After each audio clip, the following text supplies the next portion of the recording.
안녕하십니까? 네, 잠깐 기도하고 오늘 첫째 날 말씀 배우도록 하겠습니다.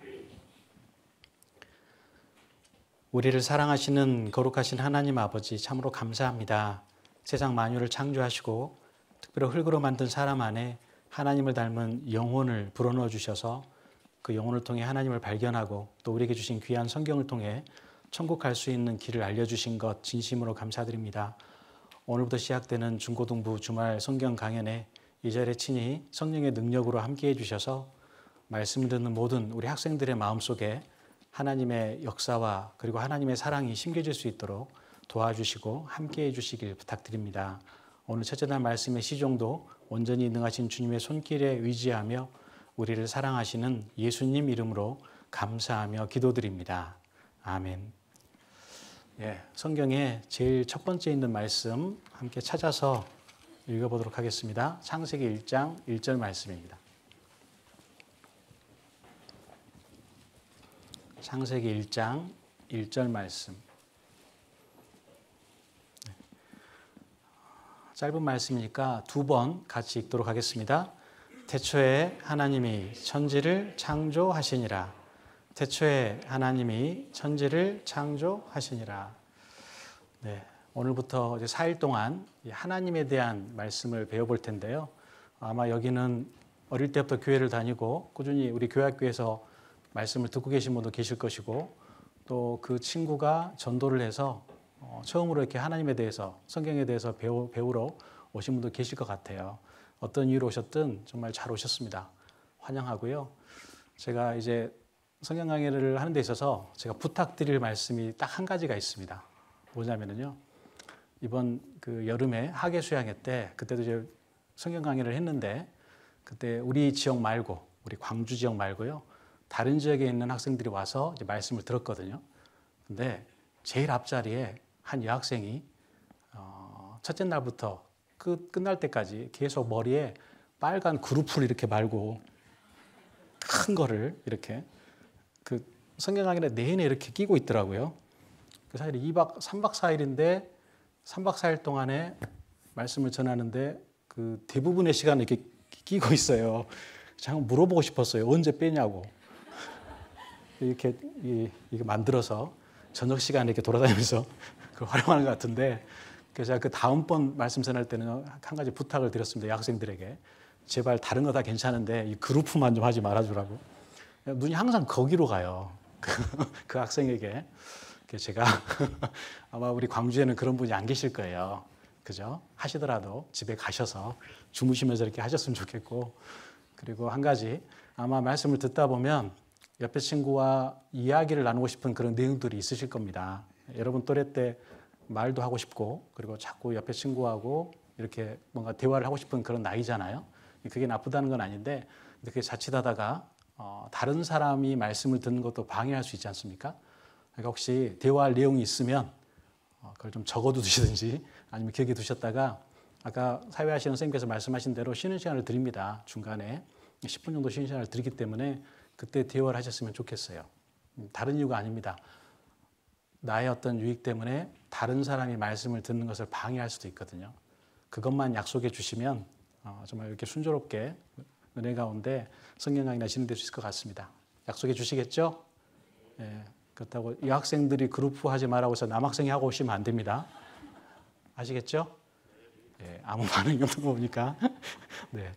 그리고 그 성경에 대해서 배워볼 텐데요. 먼저 그 전에 제가 얼마 전에 그 접하게 됐던 되게 좀 이렇게 생각을 하게 하는 그 유명한 말인데요.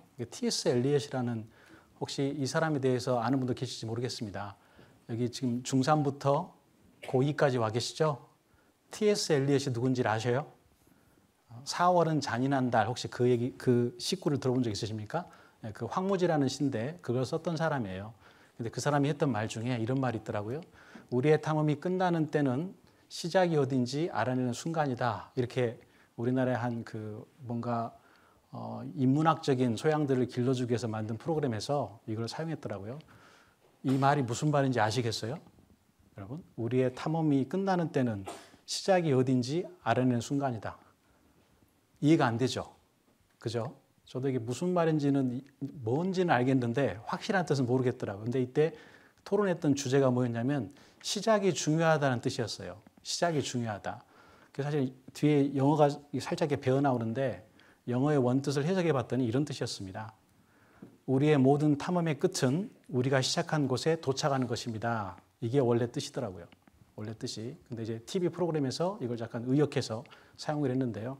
저는 이게 더 훨씬 더 우리에게 생각을 하게 하는 그런 그 말 글귀라고 생각을 하거든요. 사실 우리가 어떤 여행을 떠나더라도 여행은 어디서 끝나는 겁니까? 집으로 돌아오는 곳으로 끝나잖아요. 그죠?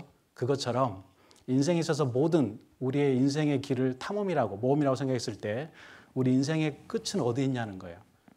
그건 내가 시작했던 곳에 도착하는 거라는 것이죠. 이건 아주 근데 성경적인 상당히 뜻을 갖고 있거든요. 우리 오늘부터 배울 하나님에 대해서 배울 텐데요. 하나님은 모든 것의 시작이라고 스스로를 성경에서 말씀하십니다. 즉 우리 모든 인간의 시작도 하나님이시라는 거거든요. 그 하나님으로 시작된 인생은 인생의 여정을 거친 이후에 다시 하나님께로 돌아간다라고 성경은 말씀하시거든요. 모든 여행의 끝이 시작한 곳에 도착하는 것처럼 우리 인생의 모든 그 종착점 역시 마찬가지로 시작했던 곳에 도착한다는 것이에요. 하나님께서 우리를 만드셨고 우리의 모든 인생을 주관하시고 우리 인생 길을 걷다가 결국 하나님께로 돌아간다는 거거든요. 아마 여러분의 그 나이대 이 부분에 대해서 그렇게 깊이 생각하지 않을 수도 있습니다. 왜냐하면 인생이 끝나는 때, 인생의 여행이 끝나는 때가 아직 멀다라고 생각하기 때문이죠. 그런데 결론적으로 말씀드리겠지만 사람은 그 자기가 태어날 때는 있지만 죽을 때는 알아요, 몰라요? 모릅니다. 내일이면 그 이태원 참사가 있었던 딱 1년이 되는 날이죠. 1년 10월 29일에 일어났거든요. 작년에. 저는 그때 이제 파키스탄 선교를 나가 있었어요. 근데 거기서 이제 국내 뉴스가 들려오는데 이태원 지역에서 다수의 심정지 환자 발생. 거기가 처음에 뭐라고 나왔냐면 가스 누출 사고가 의심된다고 그렇게 나와 있더라고요. 그래서 저는 그런 줄 알았어요. 나중에 보니까 그게 아니라 좁은 골목에 너무나 많은 사람들이 모여 있어가지고 그것 때문에 사람들이 질식사한 거였잖아요. 현장에서 158명, 158명이 죽고 한 명은 나중에 트라우마 때문에 자살해서 총 사망자가 159명이 됐습니다. 근데 그들의 나이가 보통 몇 살인지 아시죠? 여러분과 별 차이 나지 않습니다. 20대, 많으면 30대. 그 할로윈 축제를 즐기기 위해서 단지 일상 중에 하나의 어떤 행사를 위해서 그곳에 찾아갔던 그 많은 사람들이 사실은 선체로 죽었거든요. 끼어서. 뒤에 혹시 시간이 되면 설명해 드리겠습니다. 그렇다면 과연 그분들은 그날이 자신의 인생의 마지막 날일 줄 알고 있었냐는 거예요. 알았다면 그걸 준비했을 것이고 또 그곳에 가지 않았을 거 아닙니까? 우리 인생이 그렇다는 거거든요. 여러분이 아무리 어리고 또 나이가 적다고 하지만 사실은 우리는 언제나 죽음과 한 걸음 사이에 있는 거예요. 그것 때문에 우리가 이 말씀을 배우는 겁니다.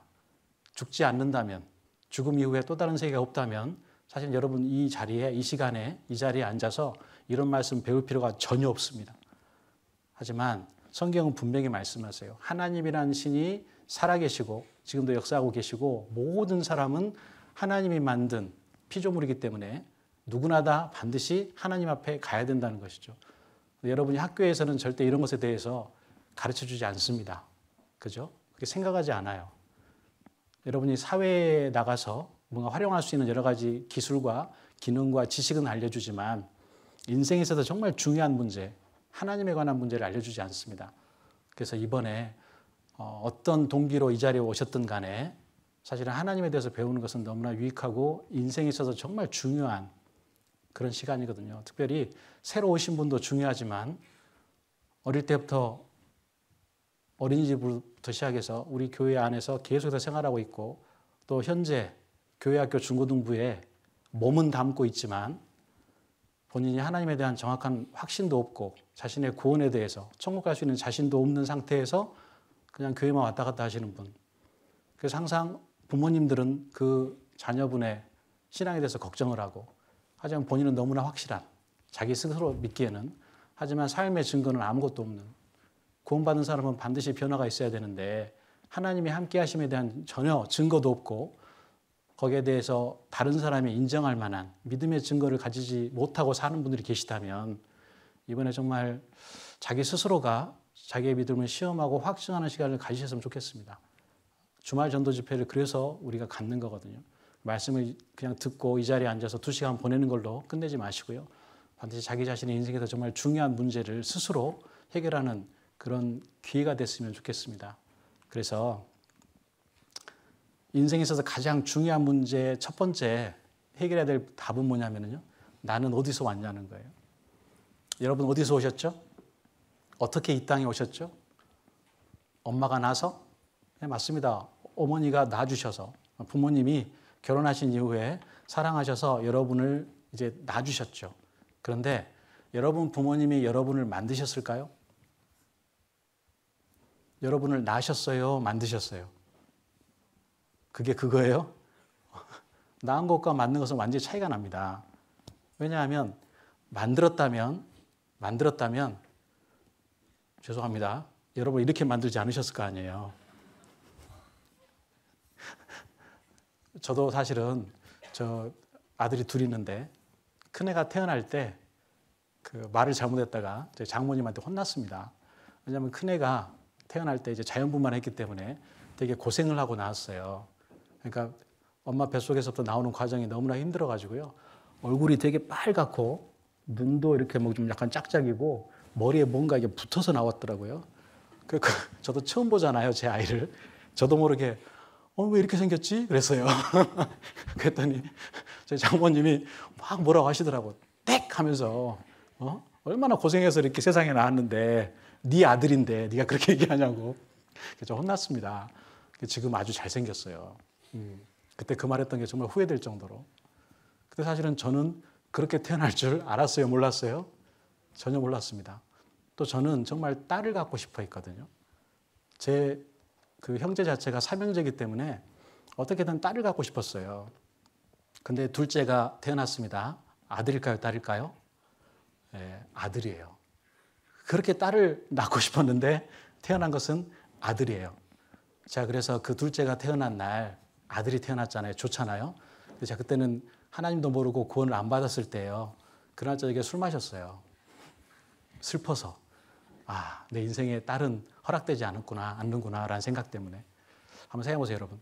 제가 만약에 만들었다면 둘째를 아들을 만들었을까요? 딸을 만들었을까요?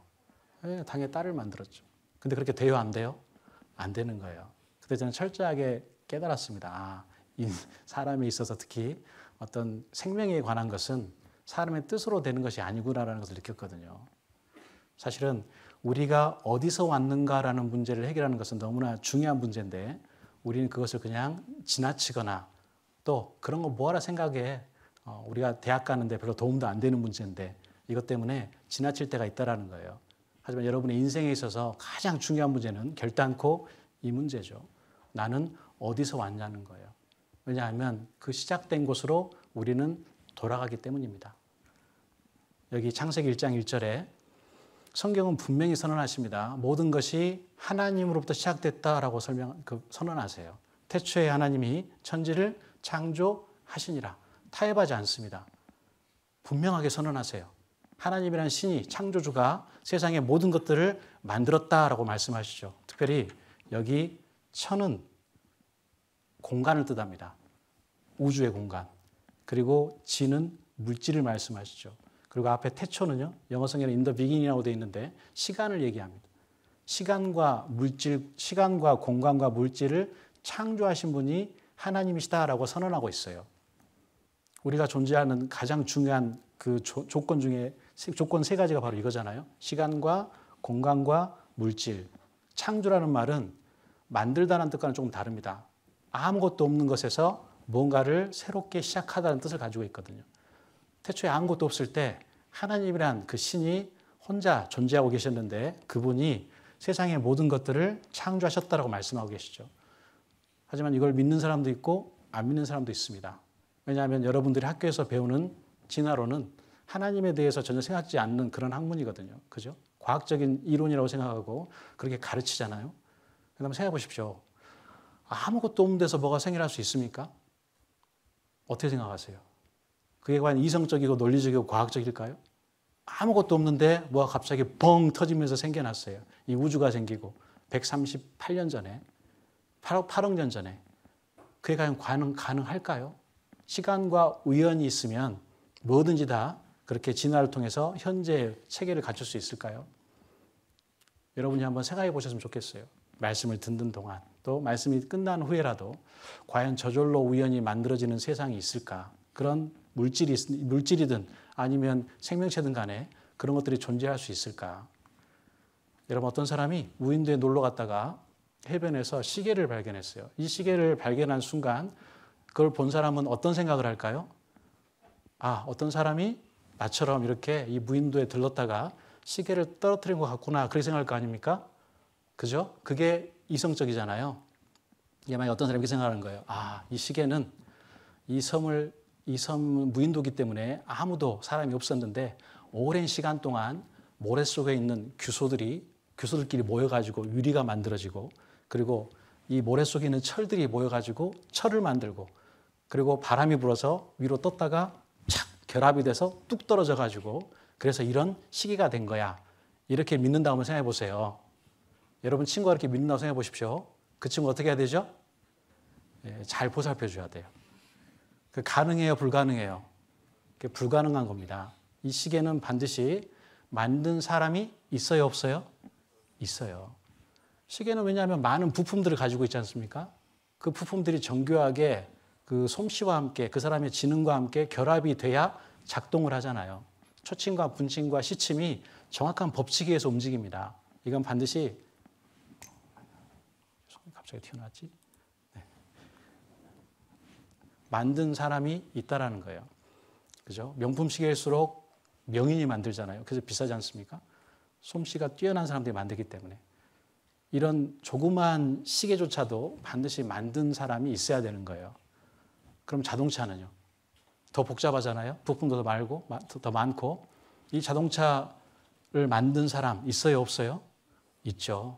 저절로 우연히 바람이 불어가지고 부품을 가지고 올라가서 허리케인 때문에 뚝 하늘에서 조립이 돼서 떨어지는 차는 없을 거예요. 비행기는 어떨까요? 더 복잡하죠? 몇백만 개의 부품이 필요하지 않습니까? 더 복잡하고 더 정교하고 더 거대할수록 만든 존재가 있어야 됩니까? 없어야 됩니까? 있어야 되는 거예요. 그게 이성적이고 그게 타당한 겁니다. 그죠? 이 로봇개가 있어요. 이 스팟이라는 보스턴 다이너사에서 만든 로봇개인데 걔가 아주 되게 기능을 많이 합니다. 작동할 수 있는 그 범위가 되게 넓거든요. 이 로봇개 만든 사람 있어요, 없어요? 있잖아요. 얼마 전에 BTS가 같이 이렇게 공연하면서 이거 선전했거든요.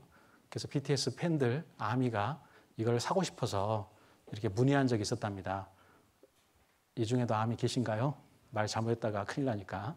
네. 그래서 되게 싸요, 로봇개. 얼마나 될까요? 1억 2천 정도밖에 안 됩니다. BTS를 사랑한다면 그 정도는 사줘야죠. 그죠? 근데 이 로봇개도 반드시 만든 존재가 있어요, 없어요? 있습니다. 그럼 강아지는요? 진짜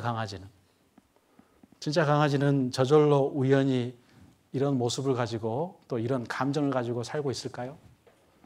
이런 로봇 개가 만든 사람이 있다면 진짜 개는 만든 사람이 있어야 되지 않을까요?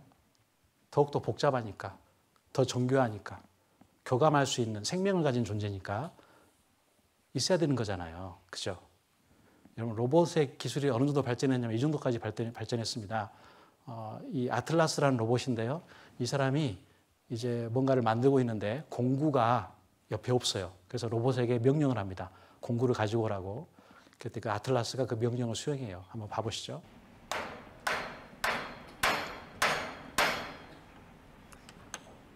Forgot my tools again.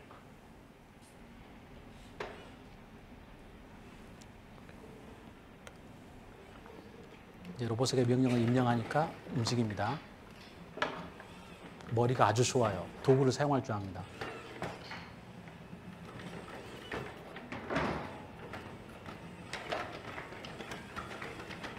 이 공구함이에요. 이걸 갖다 달라는 거거든요.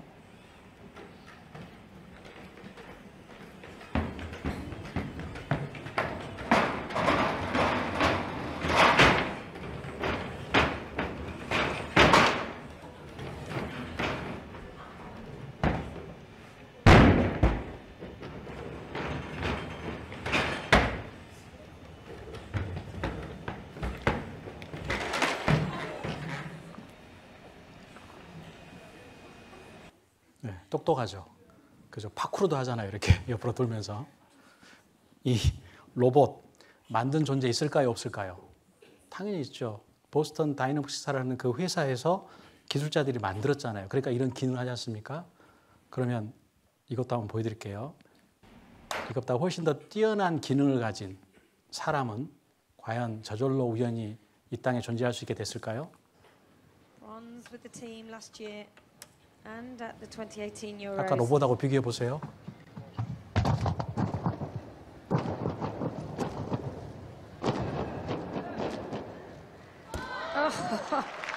Well, keeps his hands off the floor by a fraction. Again, 22 years of age.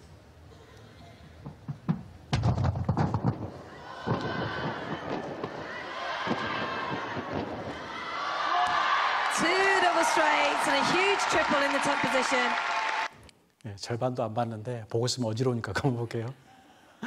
어때요? 이렇게 뛰어난 균형 감각과 그리고 근육의 움직임을 가지고 있는 이런 존재는 저절로 우연히 만들어질 수 있을까요? 로봇이 반드시 만든 원인이 있어야 되는데 그보다 훨씬 더 복잡한 감정을 가지고 있고 더군다나 창조의 능력을 가지고 있는 사람은 저절로 우연히 이 땅에 존재하게 됐을까요? 히브리서 3장 4절에 이런 말씀이 있습니다. 집마다 지은 이가 있으니 만물을 지으신 이는 하나님이시라라고 말씀하시는데 교회를 안 다니고 하나님 안 믿는 분도 이 중에 절반은 믿으시겠죠. 그죠? 집마다 지은 이가 있어요, 없어요? 없어요? 집마다 지은 이 있어요, 없어요? 있잖아요. 이 강당은 만든 존재가 있을까요, 없을까요? 있죠. 여러분 보셨어요? 보진 않으셨지만 분명히 이런 그 말씀을 듣기 위한 목적을 가진 이런 강당이 저절로 우연히는 만들 수 없다는 걸 여러분 알고 계시잖아요. 반드시 집마다 지은이가 있습니다. 제비집은 누가 만들었죠? 네, 제비가. 벌집은요? 벌집은 벌이 만들었죠. 근데 기가 막히게 기하학적으로 완벽한 대칭과 균형을 이루고 있는 집을 만들어요. 육각형이 공간을 최대한으로 활용할 수 있는 구조이자 그리고 가장 많은 공간을 쓸 수 있는 구조거든요. 가장 튼튼하면서 공간을 가장 많이 활용할 수 있는 구조예요. 어떻게 벌들이 이런 것을 알게 됐을까요? 세계에 있는 거의 모든 벌들은 이런 육각형 집을 짓습니다. 각각 다리 흩어져 있는데 어느 날 세계에 꿀벌 회패가 열려가지고 벌들이 모여가지고 논의했을까요? 내가 지어보니까 원형은 아니야. 오각형도 안 돼. 육각형으로 지어야 제대로 견고하게 튼튼하게 그리고 가장 많은 공간을 활용할 수 있어. 그렇게 해서 그때부터 결정해서 우리 ISO 같은 세계 표준 기준 기구가 생겨가지고 벌들이 그런 기준으로 이런 집을 짓게 됐을까요? 불가능하잖아요. 그럼 저절로 우연이요? 왜 이렇게 똑같은 벌집을 지을까요? 벌은? 한 번도 생각해 보셨어요? 사실은 이 곳곳에 우리가 한 번쯤은 우리의 기원을 시작을 생각해 볼 만한 것들로 가득 차 있거든요. 근데 우리는 삶 속에 그런 것들을 다 무시하고 살아요. 현재 삶 속에서 별로 중요하지 않으니까. 맞습니다. 여러분의 현재 삶 속에서는 여러분의 성적을 올리는 데 있어서는 하나님을 아는 게 그다지 중요하지 않을 수 있어요. 저는 여러분의 성적을 올리기 위한 어떤 기술과 방법을 현재 알려드리는 게 아니거든요. 하지만 더 중요한 여러분의 인생에 있어서 가장 해결해야 될 첫 번째 가장 중요한 문제. 왜냐하면 사람은 다 누구나 다 하나님을 만나야 되고 그 하나님 앞에 서는 순간이 반드시 오거든요. 성경은 분명히 말씀하십니다. 그래서 저는 성경을 통해서 그러한 증거들을 여러분에게 알려드리고 있는 겁니다. 또 그리고 벌집은 벌이 짓습니다.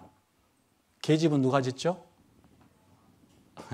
아무 생각 없이 듣고 있으면 개가요 그래요. 개집은 누가 지어요? 사람이 지어주죠. 사람이. 개를 위해서. 특별히 이 집은 혹시 페리스 힐튼이라는 여자 이름 들어보셨어요? 힐튼 호텔의 상속녀거든요. 근데 돈이 엄청 많잖아요. 자기가 기르는 그 개들을 위해서 자기 집하고 똑같은 미니어처로 건물을 지었습니다. 집이 4억 2천만 원이에요. 우리 집보다 훨씬 더 비싸네요. 그죠? 개팔자가 그래서 상팔자로 많이 나왔나 봐요. 이런 개집도 반드시 지은 사람 있어요, 없어요? 있고 말고요. 개가 지은 게 아니라 개를 초월하는, 개를 위해서 공간을 마련하고자 하는, 개를 사랑하는 주인이 지어준 거지 않습니까? 여기 그리스에 가보면요. 메테오라 수도원이라는 곳이 있대요. 깎아지는 절벽 위에 수도원을 지었습니다. 이거 저절로 우연히 바위가 깎여서 만들어진 집일까요? 사람이 뜻을 가지고 계획을 가지고 이 집을 지었을까요? 당연히 후자죠. 집마다 지은이가 있으니. 수도원은 특별히 외부인의 출입을 금지해야 되기 때문에 이 수도원을 만들 때 수도사들이 하나씩 다 재료를 지고 이 절벽을 올라가서 로프를 이용해서 절벽을 올라가서 거기서 집을 만들었대요. 지금 여기 보시면 중간에 다리 같은 게 있는데요. 원래는 이게 없었대요. 그래서 아무도 일단 들어가면 함부로 나올 수도 없지만 누군가 들어올 수도 없게. 이런 건물은 절대 저절로 우연히 만들 수 없는 거잖아요. 그러면 점점 정교하고 정교해질수록 만든 존재가 반드시 있어야 됩니다. 우리나라에서 가장 높은 롯데타워도 마찬가지죠. 555m짜리 이 건물 역시 첨단 건축공학이 다 집대성돼서 만들어진 사실 어떻게 보면 건축기술의 총화잖아요. 이게 과연 저절로 우연히 만들 수 있을까? 바람이 불어서 유리가 붙어지고 철기둥이 서지고 그렇게 해서 이게 만들 수 있냐라는 거예요. 그럴 수 없다는 것이죠. 여러분 여기까지는 분명히 다 동의하시고 인정하시죠? 집마다 지은이가 있습니다. 그럼 지구는요? 지구는 어떻게 더 존재하게 됐을까요? 80억이라는 인구가 살고 있는 이 거대한 집과 같은 지구는 어떻게 해서 존재하게 됐을까요? 집마다 지은이가 있는데 80억이 사는 이 지구는 모든 인류의 집과 같은 이 지구는 만든 이가 없을까요? 저절로 우연히 빅뱅 폭발에 의해서 이게 만들어질까요? 그럴 수 없다는 것이죠. 특별히 지구는 20만 가지의 조건을 갖추고 있습니다. 사람이 살 수 있는. 그런 것들은 절대 우연히 저절로는 만들어지지 않는다는 거예요. 여러분 그것뿐이겠습니까? 우리가 살고 있는 이 태양계 원래는 9개였는데 해왕성이 퇴출되면서 8개가 됐잖아요. 이 태양계 중에서도 지구는 아주 특별한 위치에 있거든요. 지구에서만 현재 태양계 중에 지구에만 생명체가 존재할 수 있는 조건을 갖추고 있습니다. 그게 어떻게 저절로 우연히 폭발해서 가능하냐는 말이죠. 또 이 우주가 얼마나 크고 넓습니까? 여기 빛의 속도로 가는 1년간 가는 거리를 빛의 광속 중에 1년간 가는 거리를 계산해 보니까 약 9조 4,608km를 간대요. 즉 빛은 1초에 지구를 7바퀴 반을 돌죠. 그죠? 그게 30km입니다. 1초에 30km를 가요. 그래서 그것을 1년으로 계산해 보니까 빛의 속도로 약 9조 4,608km를 1년 동안 갈 수 있는 거예요. 그런데 우리 은하, 우리가 태양계가 위치하고 있는 우리 은하의 크기를 보면은요, 10만 광년이에요, 지름이. 즉, 10만 광년, 빛의 속도로 10만 년을 가야 시작부터 끝까지를 갈 수가 있다는 거예요. 별로 안 놀라시죠? 근데 과연 이게 이 우주의 끝일까요? 아닙니다. 우리 은하는 국부은하 군에 속해 있어요. 이게 태양계고 태양계는 우리 은하에 속해 있는데 우리 은하 역시 국부은하 군에 속해 있는데요. 그 국부은하 군은 지름이 1000만 광년이에요. 빛의 속도로 1000만 년을 가야 돼요. 1000만 년을. 이것은 끝이냐? 끝이면 좋겠죠. 근데 그게 아니에요. 국부은하군은 국부은하단에 속해 있습니다. 그래서 특별히 천여자리 초은하단이라고 있는데요. 이게 우리가 들어가 있는 국부은하군이 포함되어 있는 은하단이거든요. 이게 지름이 1억 1000만 광년이에요. 점점 지루해지시죠? 근데 과연 이게 끝이냐? 아니에요. 이 천여자리 초은하단이 소속되어 있는 라니아케아 초은하단이 또 있어요. 이거는 지름이 5억 2천만 광년이에요. 빛의 속도로 5억 2천만 년을 가야 돼요. 그래야 끝에 도달할 수 있습니다. 이게 끝이면 좋겠죠? 아니요. 저게 라니아케아 초은하단이에요. 크기 보이시죠? 그것보다 훨씬 더 큰 물고기 자리, 고래 자리, 복합 초은하단이 있는데요. 이게 지름이 10억 광년입니다. 10억 광년 정도면 충분하죠? 끝났으면 좋겠죠? 아니에요. 이런 복합 초은하단이 수천만 개, 수억 개 모여서 된 거대 우주가 있어요. 그게 지름이요. 930억 광년이에요. 이게 사람의 현재 기술로, 천문 기술로 관측 가능한 우주의 크기입니다. 930억 광년. 다른 말로 하면 더 크다는 얘기예요. 과연 그렇다면 이 우주는 저절로 우연히 만들어질 수 있을까요? 크기 때문에 저절로 우연이에요? 아닙니다. 우주란 뜻 자체가 집우, 집주자거든요. 사람이 살도록 성경에서는 사람이 살 수 있도록 이 우주를 만드셨고 지구를 만드셨다고 말씀하고 계시는 거거든요. 왜냐하면 그 질서와 법칙을 따져보면 분명히 그것을 조절하는, 그걸 설계한 설계자가 분명히 있어야 되고 설계뿐만 아니라 만든 분이 분명히 계셔야 됩니다. 근데 우리는 학교에서 이걸 배워요. 진화론. 그죠? 초기에 원시 생물, 초기에 바다에 있었던 원시 생물로부터 거기서부터 유기물이 생겨나고 유기물이 점점 세포로 발전해서 점점 복잡한 생물로 진화가 됐다는 것이죠. 원생, 해명, 강장, 편형, 유형, 윤형, 환형, 열체, 절치, 척수막, 극피를 거쳐서 척색 또는 척사하게 됐다가 그 다음에 척추가 생겼잖아요. 처음에는 물속에 살다가 어류가 됐다가 그 다음에 물과 육지 양쪽에 살아요. 그게 양서류잖아요. 그러다 갑자기 이제 육지 생활을 시작합니다. 파충류가 됐다가 파충류 앞발이 갑자기 날개가 돼요. 그래서 날아다녀요. 어떤 이유인지 다시 또 땅에 내려와요. 그래서 포유류가 나왔는데 그러다가 그 원숭이와 사람의 공통 조상에서 이제 사람이 나왔다는 거잖아요. 그죠? 그게 우리가 배우고 있는 진화론을 아주 간략하게 설명하면 그렇습니다. 물론 직선적인 게 아니죠. 이렇게 수영을 나무 줄기처럼 이런 모양을 이루고 있거든요. 여러분 학교에서 이걸 배우고 계실 거예요. 근데 이 진화론이 과연 과학적일까요? 진화론을 설명한 사람이 이렇게 얘기합니다. 이 진화론 속에 우리가 태어난 것은 기막힌 우연의 연속으로 이어진 생명의 역사라고 얘기합니다. 즉 여러분은 저절로 우연히 어쩌다 보니까 태어난 존재가 되는 거예요. 진화론에 따지면. 그러니까 거기에 참여했던 편은 이렇게 얘기합니다. 인류가 운이 좋았다고. 여러분 정말 그런 확률을 뚫고 운이 좋아서 태어난 그런 존재일까요? 성경은 그렇게 말씀하지 않으십니다.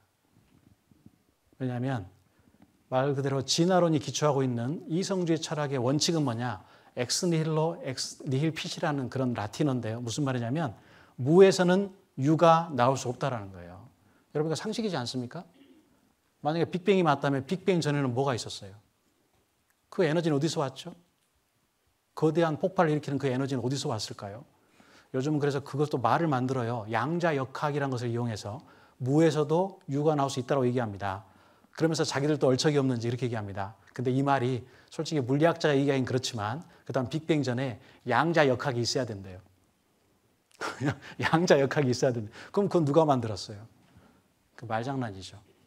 한마디로 하면 답을 알 수가 없습니다. 첫 번째 원인에 대한 어떤 설명도 할 수가 없거든요. 여러분 어릴 때 들었던 개구리 왕자 동화 아시죠? 그죠? 공주님이 금공을 가지고 놀다가 호수에 빠뜨렸어요. 그러니까 발을 동동 구르면서 안타까워 했을 때 연못에서 개구리가 튀어나왔잖아요. 개구리가 공주님에게 공을 건져줄 테니까 뭐 해달라 그래요? 뽀뽀해달라 그러잖아요. 그래서 공주가 정말 싫었지만 금공이 너무 귀해서 그렇게 하겠다고 약속합니다. 개구리가 금공을 가지고 튀어나왔어요. 그래서 금공을 받고 약속대로 개구리에게 뽀뽀했어요. 개구리가 뭐가 됐죠? 왕자, 사람이 됐어요. 여러분 이거 과학이죠? 가능하잖아요.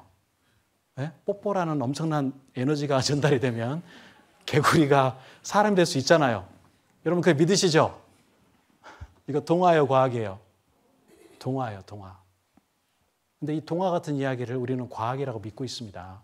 개구리가 오랜 시간과 우연히 거치면 사람이 돼요. 개구리가. 반드시 오랜 시간과 우연이 있어야 돼요. 우연이라는 확률이. 그럼 사람이 돼요. 어때요? 이건 과학이에요? 그럼 차라리 뽀뽀하는 게 더 낭만적이지 않아요? 근데 이거 우리는 어릴 때부터 계속해서 이걸 배우고 있습니다. 그러다 보니까 이게 하나의 여러분의 인생관이 되는 거예요. 어차피 저절로 우연히 태어난 인생, 그냥 이 세상에서 즐기고 살다 죽으면 끝나는 거지. 하나님도 없고 죽음도 없고 지옥도 없으니까 그냥 다 사라지는 거야. 무로 돌아가는 거야. 진화론이 무의식 중에 여러분 속에 그런 인생관을 집어넣습니다. 그렇기 때문에 그렇게 마음대로 사는 거예요. 특별히 요즘 세상 보면은요. 진짜 말세가 가까웠다는 생각이 들어요. 얼마 전에 한 연예인이 그 마약으로 또 구속됐잖아요. 그죠? 그 입건됐지 않습니까? 또 이 중에 그 연예인을 좋아하는 분도 계실지 모르겠습니다. 유명한 우리나라의 팝 아티스트도 마찬가지로 지금 조사받고 있지 않습니까? 그 전에 유명했던 영화배우도 이미 구속돼 있고, 그러니까 그런 것들이 점점 더 늘어나고 있잖아요.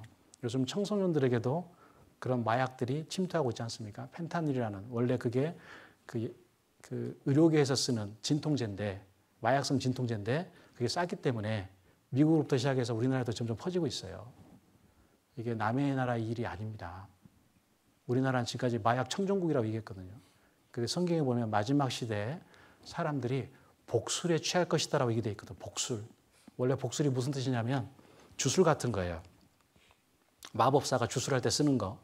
그러니까 여러분들 혹시 어릴 때 봤던 동화책에 마녀가 사람을 미혹시키는 약을 만들 때 두꺼비 눈알 넣고 막 뭐 이거 갖다가 뭐 넣잖아요. 개구리 뒷다리 갖다 넣고. 근데 그런 것처럼 사실은 복술 안에 무슨 뜻이 들어있냐면 마약이 들어있습니다. 그 원어가 파르마케이아거든요. 여러분 혹시 영어 단어를 잘 아시는 분들은 그 약국이 뭐죠? 영어로? 파머시. 예, 맞습니다. 그 파르마케이아가 거기서 유래된 거예요. 약을 만드는 곳이란 뜻이거든요. 그 마약이 그런 뜻이에요. 그 마지막 시대 그 복수를 취하는 사람, 즉 마약에 취한 사람도 늘어날 것이라고 얘기하고 있거든요. 성경대로 되고 있습니다. 사실은 이런 진화론의 영향 때문이죠. 그냥 우연히 저절로 뚝 떨어진 존재예요. 나 혼자 그냥 잘 먹고 잘 사다가 그냥 떠나면 되는 거예요. 그게 우리가 배우고 있는 진화론의 폐해라는 것이죠. 여러분은 결론적으로 말씀드리면 그렇게 저절로 우연히 이 땅에 뚝 떨어진 존재가 아닙니다. 하나님이라는 창조주가 계셔서 여러분에 대해서 정말 큰 계획을 가지고 하나님의 마음을 쏟아서 여러분을 정말 정교하게 만드셨어요. 특별히 여러분은 영혼을 가진 존재이기 때문에 하나님 보시기에 정말 귀한 존재입니다. 지구에 엄청난 많은 동물들이 있지만 몇백만 종이 넘는 동물들이 있지만 그들 중에 영혼을 가진 존재는 사람밖에 없어요. 여러분밖에 없습니다. 특별히 하나님께서 사람을 창조하신 목적을 성경은 이렇게 말씀하십니다. 하나님이 영원토록 함께하기 위해서. 결론을 말씀드리 다른 말로 하면은요, 여러분을 하나님처럼 되게 하려고 만드셨어요. 그게 성경의 결론입니다. 여러분 성경을 통해 하나님을 발견하고 하나님을 믿게 되고 하나님이 주신 영생을 통해서 자기의 죄사함을 통해서 영생을 얻게 되잖아요. 그럼 종국에는 이 세상에서 떠나는 그날 하나님 계신 천국에 들어가서 하나님처럼 됩니다. 더 이상 눈물도 없고 슬픔도 없고 고통도 없고 미움도 없는 아무런 죄가 없는 그런 상태에서 영원토록 하나님처럼 모든 지식을 알고 가장 아름다운 존재로 영원토록 살 수 있는 존재가 되는 거예요. 그걸 위해서 여러분을 만드셨습니다. 그런데 이 진화론은 사실은 사람에 대한 모욕이에요. 여러분이 원숭이와 공통 조상에서 태어났다고요? 사람을 동물로 만드는 거잖아요. 사실은 성경을 통해서 하나님을 만나게 된다는 것은 여러분의 존귀함을 찾는 겁니다. 여러분은 어쩌다 보니까 이 땅에 이상에 태어난 게 아닙니다. 하나님이 정말 큰 계획을 가지고 심혈을 기울여서 여러분을 이 땅에 심으신 거예요. 이 땅에 만드신 겁니다. 사람의 진정한 자존감은 뭔가 스펙을 쌓고 공부를 잘하고 수학 성적이 뛰어나고 그래서 생기는 게 아니고요. 하나님과 연결돼야 생기는 겁니다. 세상을 창조하신 하나님이 나를 얼마나 귀하게 보시는지, 내가 얼마나 존귀한 존재인지 그걸 깨달을 때 여러분의 인생이 바뀌는 겁니다. 공부 좀 못해도 괜찮아요. 네. 그거 아무리 열심히 해도 안 되는 친구 있잖아요. 그죠? 그렇다고 공부하지 말한 거 아닙니다. 공부는 하셔야 되죠. 근데 그거 자체가 여러분 인생의 목적이 아니라는 거예요. 여러분은 존재 자체만으로도 하나님 보시기에 너무나 귀한 그런 존재거든요. 그래서 사실은 오늘 시간이 없긴 한데요. 여러분들이 이걸 많이 배우니까 학교에서 여러분 우주와 생명의 시작이 어떻게 되었느냐라는 거 진화론적인 입장에서 그걸 입증하려면 많은 단계를 거쳐야 됩니다. 첫 번째로 우주적 진화를 설명해야 돼요. 시간과 공간과 물질이 어떻게 시작됐는지 그걸 설명해야 됩니다. 그런데 어떤 과학자도 이걸 설명하지 못해요. 왜냐하면 무에서 유가 나와야 되거든요. 시간과 공간과 물질이 있어야 모든 게 시작될 거 아닙니까? 그죠? 최초에 어떻게 시작이 됐는지 설명을 못합니다. 그래서 많은 과학자들은 무신론자가 아니라 불가지론자들이 많습니다. 알 수 없다는 거예요. 어떤 사람은 그중에 어떤 사람은 또 이신론을 믿습니다. 신이 창조를 했고 그 뒤에 진화라는 메커니즘을 이용해서 현재 지구를 만들었다고 얘기하고 있거든요. 하지만 중요한 것은 진화론은 이걸 절대 설명하지 못하는 거예요. 시간과 공간과 물질의 기원을. 두 번째로는 화학적 진화를 설명해야 되는 거예요. 이 지구에 존재하는 세상에 존재하는 원소라든가 무기물, 유기물들의 시작을 설명해야 됩니다. 역시 이것도 마찬가지로 설명을 못해요. 왜냐하면 물질의 기운은 설명을 못하는데 이걸 어떻게 설명하겠습니까? 세 번째로는 별의 진화를 설명해야 되는 거예요. 해와 달과 별들이 어떻게 시작이 됐는가. 빅뱅이라는 것이 그 시작이라고 하지만 그게 어떻게 원인이 되는지는 아무도 설명 못합니다. 빅뱅 전에 뭐가 있었냐는 거예요. 네 번째로는 생명체의 진화를 설명해야 됩니다. 여러분 물질이 모인다고 해서 생명이 시작될까요? 예를 들어 죽은 사람들의 어떤 장기라든가 기관을 다 모아서 사람을 만들었어요. 그럼 그 사람의 그 존재가 살아날까요? 불가능하죠. 생명을 내야 되는 거예요. 근데 과학은 어떤 과학이 발달해도요, 생명의 기원을 설명하지 못합니다. 무기물이 유기물이 되는 과정, 또 유기물이 단백질을 이루고 세포를 이루는 과정, 그 엄청난 확률을 뚫고 어떻게 생명이 태어나겠습니까? 생명은 처음부터 주어져야 가능한 거예요. 이거 설명을 못하는 거예요. 다섯 번째로 대진화를 설명해야 됩니다. 이런 단계를 다 거치고 설명했다고 할지라도 종이 달라지는 것. 여러분 진화라는 것은 진보하고 달라요. 진보는 점점점 나아지는 거거든요.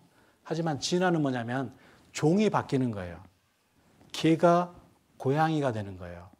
고양이가 말이 되는 거예요. 그게 진화예요. 단적으로 말하자면.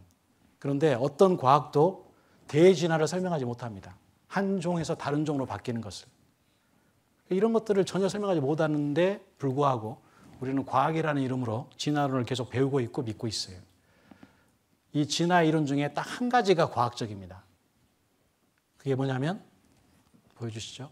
소진화예요. 동일한 종 내에서 변화가 되는 거. 이건 사실입니다. 이건 과학이에요. 그래서 이 소진화를 보고 다윈이 종의 기운을 썼잖아요. 갈라파고스 제도에 갔는데 핀치새들이 있는데 각각 먹이에 따라서 어때요? 부리가 다른 거예요. 그래서 어떤 그 애벌레를 잡아먹는 핀치새는 부리가 날카롭고 열매를 먹는 핀치새는 부리가 뭉툭한 거예요. 그걸 관찰하고 난 다음에 이런 종 내에서의 소진화가 점점 쌓이고 반복이 되면 다른 종이 될 수 있다는 이론을 낸 겁니다. 그게 종의 기원, 진화론의 시작이에요. 그 전에는 모든 사람들은 다 하나님이 계시화된 것을 알았어요. 믿었어요. 하지만 그때부터 이제 소진화를 통해서 대진화에 대한 이론이 만들어지고 점점 올라가서 즉 하나님이 없다라는 무신론적인 진화론이 생기게 된 것이죠. 여러분 이사야서 40장 26절에 하나님은 분명히 선언하십니다. 너희는 눈을 높이 들어 누가 이 모든 것을 창조하였나 보라. 여러분 우주에 있는 모든 만물을 살펴보면 반드시 하나님이 계신 것을 알 수 있습니다. 그래서 이제 우리 남은 시간 동안 하나님에 대해서 배워볼 텐데요. 먼저 우리가 배우는 성경에 대한 말씀을 잠깐 드리겠습니다. 많은 사람들이 하나님이 없다라고 주장합니다. 또 그렇게 믿고 있어요. 왜 그럴까요? 이유가 뭘까요? 네, 하나님이 보이지 않기 때문에 그렇게 믿습니다. 보이지 않기 때문에. 그래서 여기 무신론자 중에 가장 뛰어난 업적을 가지고 있는 리차드 도킨스라는 영국의 옥스퍼드대 교수가 있습니다. 그 사람이 영국의 관광버스에다가 이런 광고를 올렸어요. There's probably no God. Now stop worrying and enjoy your life. 아마도 신은 없을 것이다. 이제 걱정을 그치고 네 마음대로 살아라라고 얘기합니다. 사실은 진화론을 믿는 사람들의 그 목적이 정확하게 드러나 있죠. 왠지 성경에 나와 있는 인격적인 하나님이 계시면 이렇게 살면 안 될 것 같아요. 그죠? 어떤 도덕적인 부당함을 느낍니다. 근데 신이 없다 그러면 그게 사라지잖아요. 그러니까 마음대로 살 수 있는 거예요. 사실은 그 목적 때문에 사람들이 하나님이 없다라고 얘기합니다. 근데 정말 하나님이 없을까요? 하나님이 보이지 않기 때문에 없다고요? 여러분 보이지 않는다고 해서 존재하지 않을까요? 예를 들어 여러분 음식에 냄새가 있죠. 그죠? 냄새 보입니까? 안 보입니까? 냄새 보여요? 안 보여요? 안 보이잖아요. 근데 여러분 급식 시간에 이제 점심시간 다가오면 급식실에서 냄새가 이렇게 풍기죠. 그럼 배 고파요? 안 고파요? 더 고프잖아요. 근데 그 냄새는 보이지 않는데 어떻게 우리가 그걸 인지할 수가 있죠? 뭘 통해서 그걸 알 수가 있습니까? 네, 코가 있으니까 그 냄새를 맡는 거예요. 보이진 않지만 분명히 존재하고 있습니다. 또 냄새가 있다는 것은 뭐가 있다는 거예요? 음식이 있다는 거잖아요. 그죠?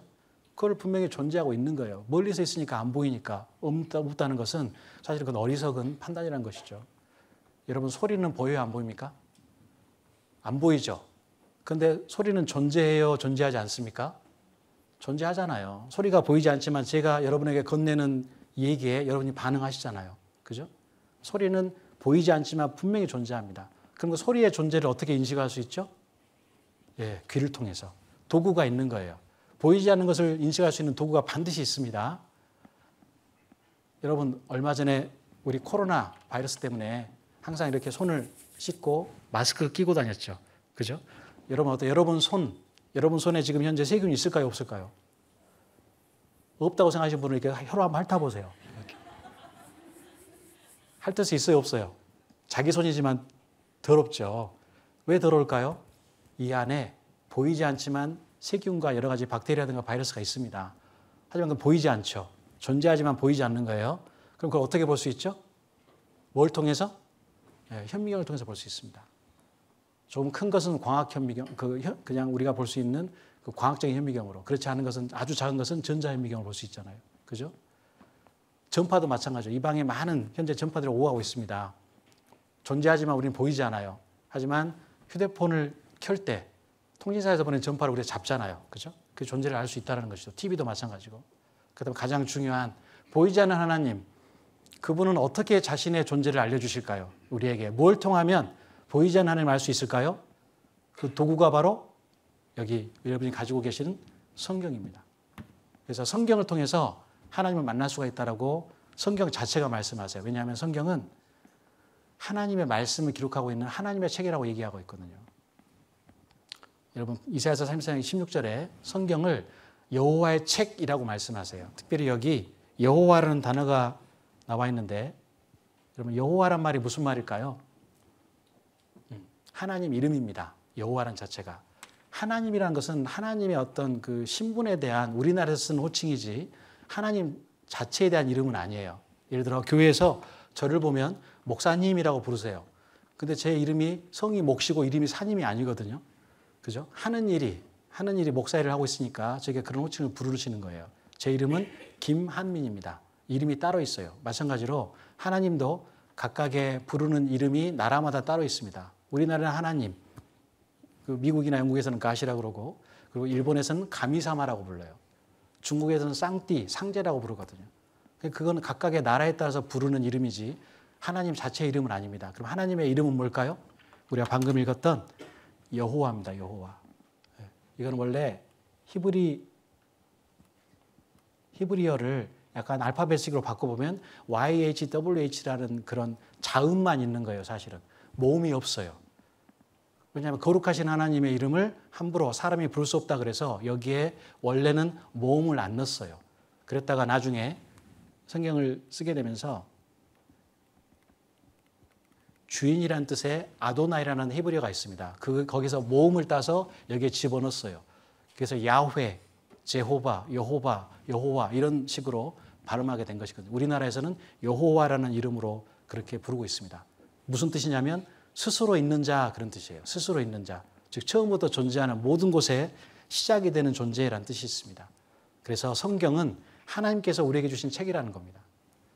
그래서 여기 베드로후서 1장 21절 말씀 같이 읽으실까요?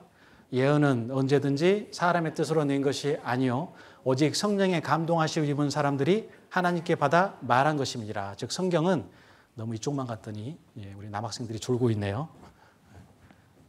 성령의 감동하시고 입은 사람들이 하나님께 받아 말한 것입니다. 즉 다른 말로 하면 성경은 누가 썼다라는 것이죠?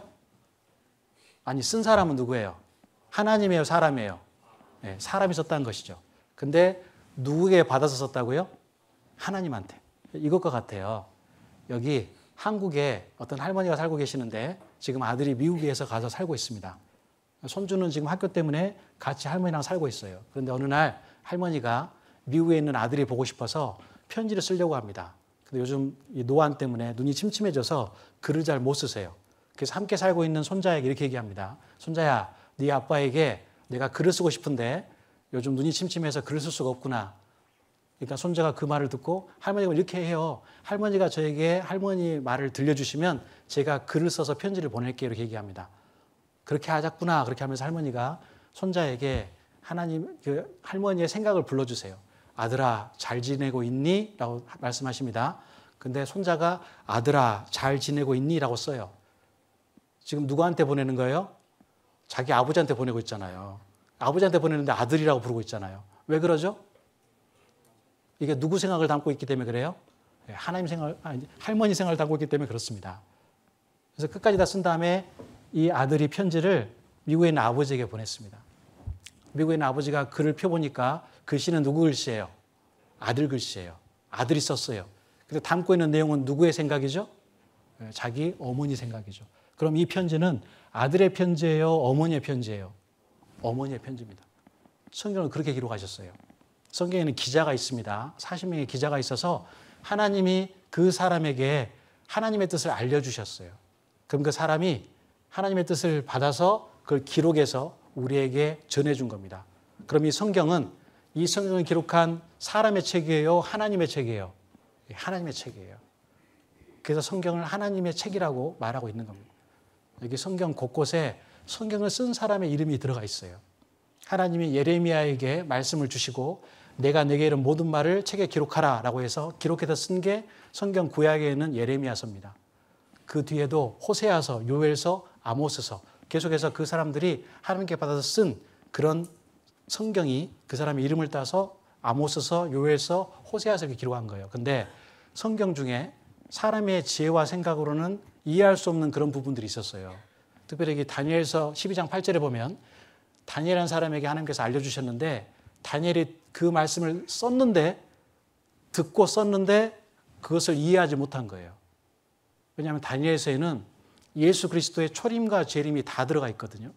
앞으로 일어나지 않은 역사에 대해서 쭉 예언이 돼 있어요. 또 다니엘서를 기록할 당시에는 예수님이 아직 이 땅에 오실 때가 아니었거든요. 이게 BC 700년 전도 그 정도에 기록이 된 성경이기 때문에 그래서 이 사람이 무슨 말인지를 이해를 못했습니다. 하지만 하나님께서는 일단 그걸 쓰라고 하셨어요. 그래서 언젠가 그게 봉함된 책이 풀리고 지식이 이제 커지면서 이해할 때가 온다라고 말씀하셨거든요. 우리 시대에는 그 다니엘서가 다 이해가 됩니다. 예언이 풀리는 때거든요. 성경은 하나님이 사람에게 주신 책이에요. 그래서 성경은 지금부터 첫 번째 책은 BC 1500년, 그러니까 지금부터 약 3500년에 기록이 됐고요. 첫 번째 책이 창세기입니다. 특별히 창세기, 출애굽기, 레위기, 민수기, 신명기 5권 책을 모세라는 사람이 썼거든요. 그걸 모세오경이라 그래요. 그게 최초의 성경이고 그 뒤로부터 쭉 예수님 오시기 전까지 기록된 게 구약, 그 뒤에 예수님 오신 다음에 기록된 게 신약. 신약의 마지막 책인, 성경의 마지막 책인 요한계시록은 약 AD 96년에 기록이 됐습니다. 그 성경은 1600년 동안 기록이 된 거예요. 여러분 이런 책, 사람이 쓴 책 중에 1600년을 쓴 책이 있을까요? 없죠. 근데 그런 책 중에 동일한 통일성을 주제를 가지고 있는 책도 없습니다. 그래서 성경은 하나님이 우리에게 주시는 하나님의 뜻을 알려주시는 책인데 1600년 동안 기록이 됐고 구약이 39권이에요. 신약이 27권, 27권. 합치면 몇 권입니까? 66권, 66권이죠. 외우기 쉬워요. 9구단, 3구 27이죠. 구약 39권, 신약 27권, 합쳐서 66권. 그래서 성경의 기자는 40명 정도의 각각의 다른 직업을 가진 사람들인데 저자, 이 성경 말씀을 주신 분은 한 분입니다. 누구실까요? 하나님이세요. 그래서 하나님이 말씀하셨다는 그런 표현이 3,800번 이상 기록이 되어 있습니다. 조금 졸리시죠? 딱 1시간 지났습니다. 10분 동안 쉬겠습니다. 네, 좀 쉬었어요? 좀 쉬었습니까? 네. 항상 이렇게 성경 강의를 하다 보면 말씀 시간 내내는 졸다가 그 10분을 위해서 오신 분도 계시더라고요. 2시간은 조는데 10분 동안은 아주 활기차게 옆에 친구하고 막 이렇게 장난도 치면서 그 10분을 위해서 오신 분도 계신 것 같은데요. 그래도 오늘 보니까요. 대부분 다 잘 들어주고 계세요. 한 5분 빼고 조는 분들이 좀 계십니다. 이해합니다. 이해하는데요. 졸다가 저랑 눈이 마주치면 되게 뻘쭘할 거예요. 그죠? 사실 여기 서 있으면 아무것도 모르는 것 같지만 다 보여요. 말씀 듣는 분들의 뭔가 다른 생각하고 있는 것도 보이고요. 조는 것도 보이고 다 보입니다. 그럼에도 불구하고 앉아 계신 것 자체가 너무 감사해요. 근데 이왕 오신 거 졸면서 듣든지 정신 차리고 듣든지 시간 가는 건 똑같잖아요. 그럼 어느 쪽이 조금 더 나을까요? 기왕 오셨으니까 좀 정신 차리고 들으시면은요. 아무래도 마음속에 뭔가 하나라도 새겨지면 그게 어쩌면 여러분의 인생을 바꿀 수도 있습니다. 여러분의 인생을 바꿀 수 있다는 생각으로 말씀을 잘 집중하셨으면 좋겠습니다. 여기 성경을 좀 찾아보겠습니다. 요한복음 5장을 보시겠습니다. 요한복음 5장 39절 말씀입니다. 요한복음 5장 39절 말씀.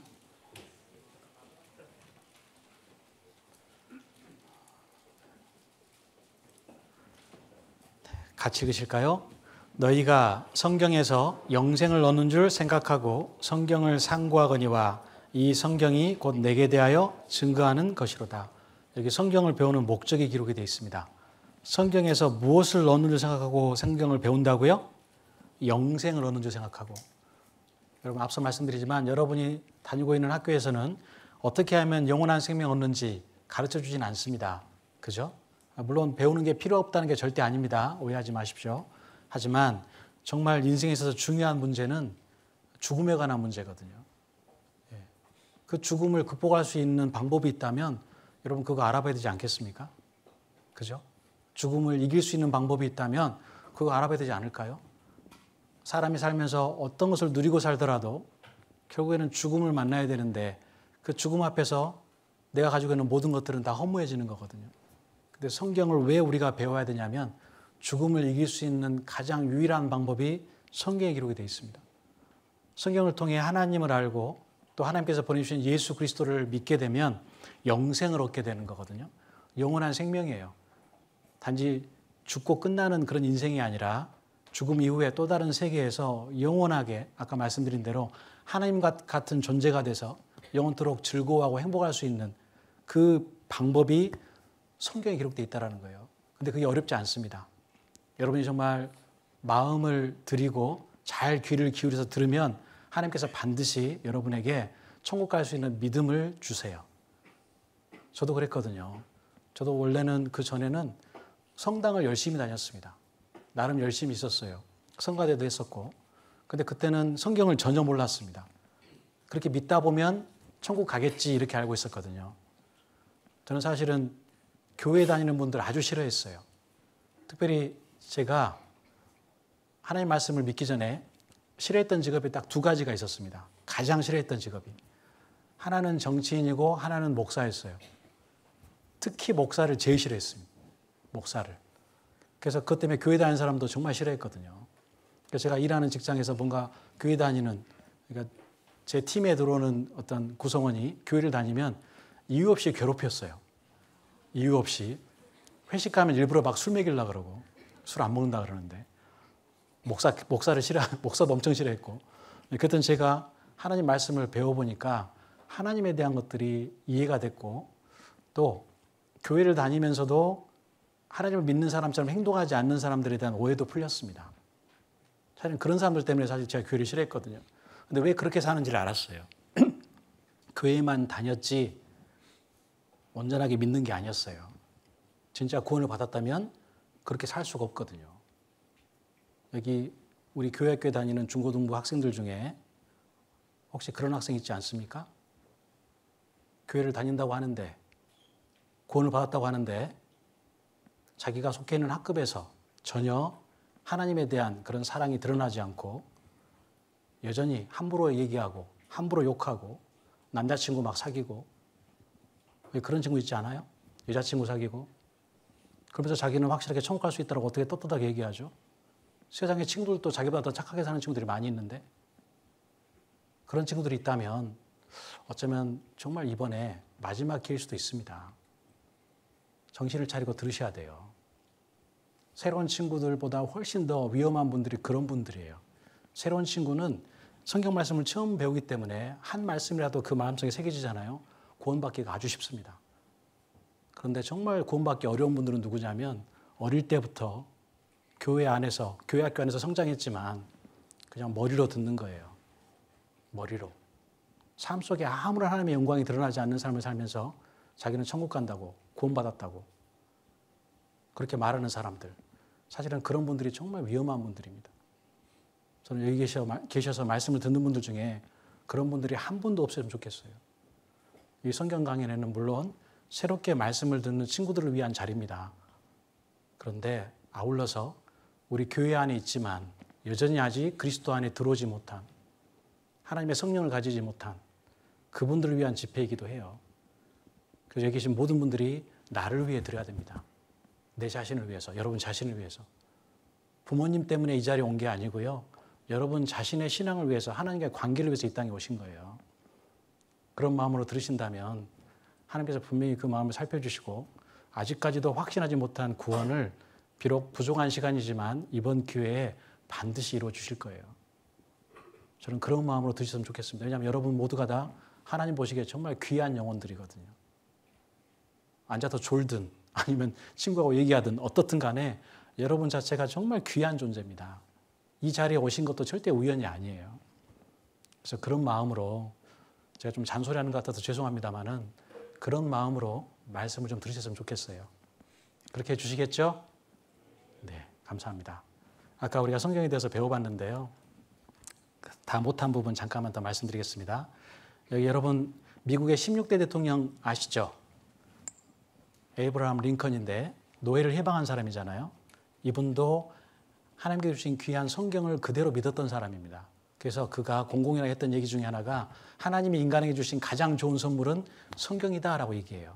그래서 그는 대통령 선서를 할 때 자기가 읽고 있는 어머니가 물려주신 아주 낡은 성경책 위에다가 손을 올리고 대통령 선서를 했습니다. 성경 말씀대로 이 나라를 통치할 것을 약속했다는 거예요. 특별히 그는 빌레몬서라는 성경을 읽고 감동을 받았어요.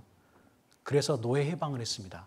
거기에 보면 노예로 잡혀온 오네시모라는 사람을 용서해 주기를 바라는 사도 바울의 마음, 하나님의 사랑을 품고 그 주인인 빌레몬에게 보낸 편지 가운데 노예로 잡혀온, 노예로 이렇게 살다가 도망쳐서 자신과 함께 생활하고 있는 오네시모가 구원을 받았기 때문에 이제 그를 노예가 아닌, 종이 아닌 형제로 받아들이라는 그런 사랑이 들어있거든요.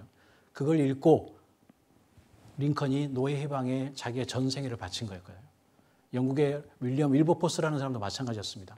그 사람도 성경을 통해서 모든 사람이 하나님 앞에 평등하다는 걸 깨닫고 평생을 영국의 노예 해방을 위해서 있었어요. 그리고 마침내 그걸 이뤘습니다. 여러분 세상의 책들은 인포메이션, 지식을 준다고 얘기하죠. 하지만 성경은 여러분에게 트랜스포메이션, 여러분의 삶에 엄청난 변화를 일으키게 합니다. 그래서 성경이 중요한 거예요. 단지 지식적인 것을 전하기 위해서 여러분이 배우는 게 아니라 여러분 삶에 있어서 가장 중요한 여러분 삶의 목적을 알게 되는 겁니다. 여러분 여행을 할 때 정말 중요한 게 뭐냐면 속도일까요? 방향일까요? 예를 들어 여러분이 지금 현재 KTX를 타고 있어요. 아주 빨리 가는. 근데 이 KTX가 사실은 여러분이 가고 있는 서울이 아닌 부산으로 가고 있습니다. 가정해 보면. 그럼 어때요? 여행 잘하고 있는 거예요? 못하고 있는 거예요? 못하고 있는 거잖아요. 방향이 완전히 다르기 때문에. 여러분 그럼 여행에서 중요한 게 뭐예요? 속도예요? 방향이에요? 방향이라는 거예요. 성경은 여러분의 인생에 방향을 알려주는 책이에요. 정말 중요한 방향을.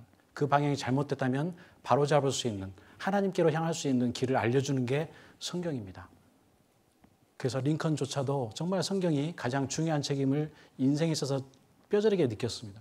그 성경 말씀대로 그는 나라를 통치했습니다. 미국의 그 세계의 초강대국인 미국도요. 대통령은 항상 성경 위에 손을 얹고 선서를 합니다. 세계에서 가장 화합적이고 그 뭐라 그러면 멜팅 팟이라 그러잖아요. 모든 다민족들이 다 섞여 있는 그런 혼합된 사회가 미국인데 사실은 이건 좀 이상한 일이에요. 만약에 미국이 민주주의 국가고 다원성을 인정한다면 사실은 미국의 대통령은 성경에만 손을 얹고 선서하면 안 되는 겁니다. 그죠?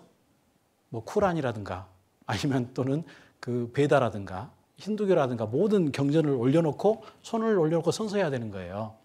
그죠? 근데 미국은 대통령은 성경에만 손을 얹고 선서합니다. 즉 그들은 성경 위에 이 국가가 세워졌음을 믿고 있어요. 오바마 대통령이 선서했던 저 성경이 바로 링컨이 선서했던 그 링컨의 성경책이거든요. 현재 조 바이든 대통령이 마찬가지입니다. 성경에 손을 올려놓고 선서를 했어요. 128년 된 집안의 가보 성경에 손을 얹고 선서했습니다. 왜냐하면 그들은 미국 자체가 하나님의 말씀에 서 있음을 믿기 때문이죠. 그래서 미국은 지금도 여전히 초강대국으로서 자리를 잡고 있습니다. 사실은 그 배후에는 이스라엘이라는 나라가 있거든요. 그건 뒤에 설명해 드리겠습니다. 그래서 아까 말씀드린 무신론자조차, 리차드 도킨스조차도 기독교의 가치를 인정해요. 그래서 성경 공부는 중요하다고 얘기합니다. 무신론자인데, 하나님을 인정하지 않는데. 왜냐하면 성경 속에 우리가 어디서 왔으며 왜 살고 있고 어디로 가는지가 다 기록이 되어 있거든요. 그래서 여기 성경의 역사도 있는데요. 간략하게 말씀드리겠습니다. 최초의 성경은 사해사본이라는 성경이 있습니다.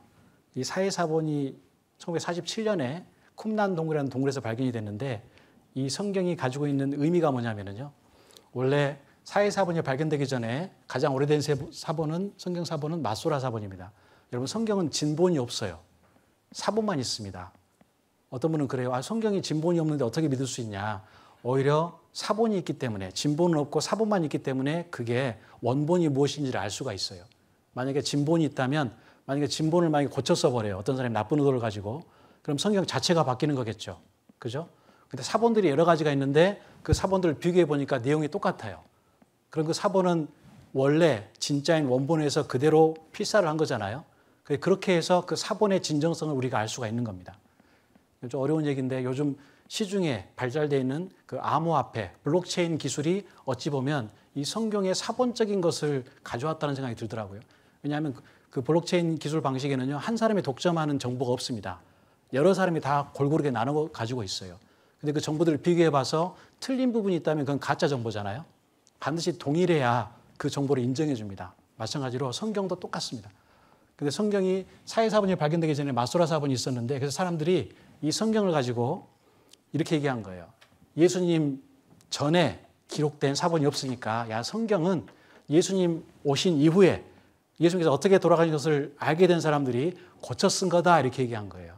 근데 거기에 대한 반박을 할 수 있어요? 없어요? 없어요. 근데 그때 발견된 게 사해사본이죠. 사해사본과 마소라 사본을 비교해 보니까 특별히 이사야 성경이 기록이 되어 있는데 내용이 똑같습니다. 여러분 시간이 없긴 한데요. 성경에 대해서 좀 의심하는 분들이 계셔서 이 부분 좀 설명해 드리겠습니다. 이사야서 53장을 좀 봐보시죠. 이사야서 53장 9절 말씀입니다.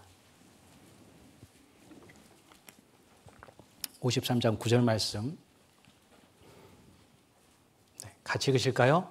그는 강포를 행치 아니하였고 그 입에 괴사가 없었으나 그 무덤이 악인과 함께 되었으며 그 묘실이 부자와 함께 되었도다.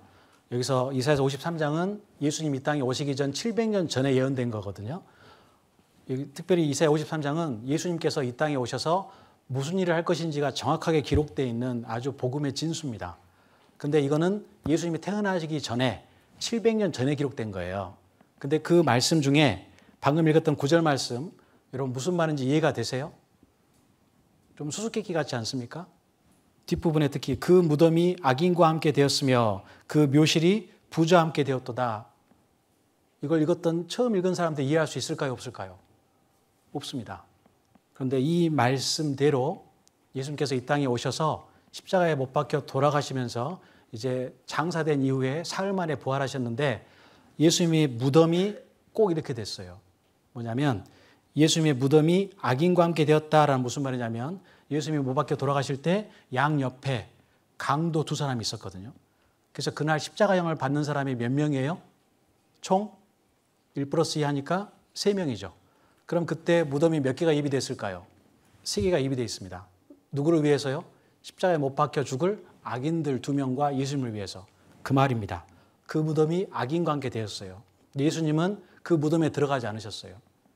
당시에 예수님을 따르던 아리마대 사람 부자 요셉이라는 사람이 자기의 새 무덤에 예수님을 그쪽에 장사를 지냈습니다. 그 말씀이 그 묘실이 부자와 함께 되었도다. 그대로 예언이 성취가 된 거예요. 여러분 생각해 보세요. 이 말씀이 그대로 글자 그대로 성취될 확률이 몇 %나 될까요? 700년 후에. 그것도 그 당시에 예수님의 시체를 내주었던 로마의 총독인 빌라도는 하나님을 안 믿는 사람이에요. 총독을 황제를 신으로 믿는 사람입니다. 그 사람이 예수님을 내주지 않았다면 이 예언은 성취되지 않았겠죠. 이방인에 의해서, 하나님 믿지 않는 사람에 의해서 이 예언이 성취되는 확률 전혀 없죠. 여러분, 성경은 그래서 사람이 쓸 수 있는 책이 아니라는 거예요. 그런 엄청난 예언들이 그대로 다 이루어지고 있거든요. 그래서 앞서 말씀드린 대로 마사라 사본에 기록되어 있는 이사야 성경의 예언들이 그게 역사가 아니라 예수님 돌아가신 모습을 보고 편집한 게 아니라 원래 예언이 그대로 성취됐다는 겁니다. 그래서 구약 성경이 예수님 오신 이후에 기록됐다는 확설이 완전히 소멸이 됐고요. 성경이 몇몇 사람에 의해 고쳐졌다는 의혹도 완전히 불식이 됐습니다. 사본 중에 가장 오래된 성경 사본으로 사본의 역사를 1000년을 앞당겼습니다. 지금도 이스라엘에는 이 성서 박물관이 있어요. 성서의 전당이라고 해서 이곳에 사회사본이 들어있던 항아리 뚜껑 모양으로 만들어진 그 전시관인데 거기에 그때 발견했던 이사야서라든가 그걸 전시하고 있습니다. 즉 다시 말씀드리면 성경의 내용이 2200년 성경이나 우리가 읽고 있는 성경이나 내용이 다 똑같습니다. 성경은 한 번도 편집된 적이 없어요. 그 성경은 읽어볼 만한 가치가 있을 뿐만 아니라 그 자체가 진실하기 때문에 우리가 사실로서 믿을 수 있다는 것이죠. 그래서 여기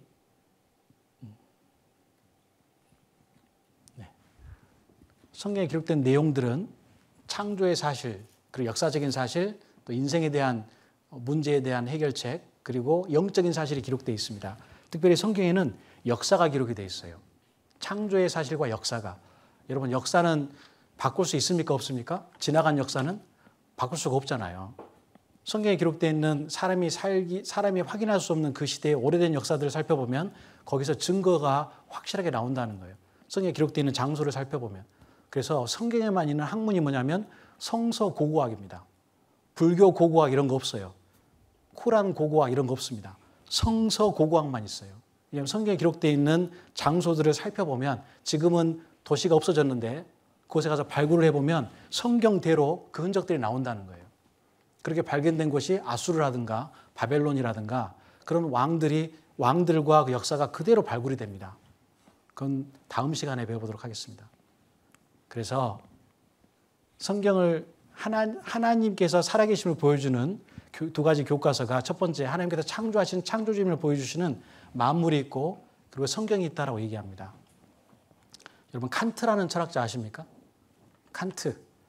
좀 여러분 어려울 수도 있는데요. 그 사람이 이제 인간이 가지고 있는 그 양심에 관한 것, 그걸 정언명령이라고 그러는데 도덕률에 대해서 얘기를 했거든요.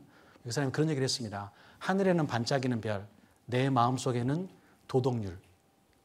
그게 뭐냐면 우리가 방금 보여드렸던 하늘에 있는 만물을 살펴보면 창조주가 계심을 분명히 알 수 있고 또 우리에게 주신 양심이 있습니다.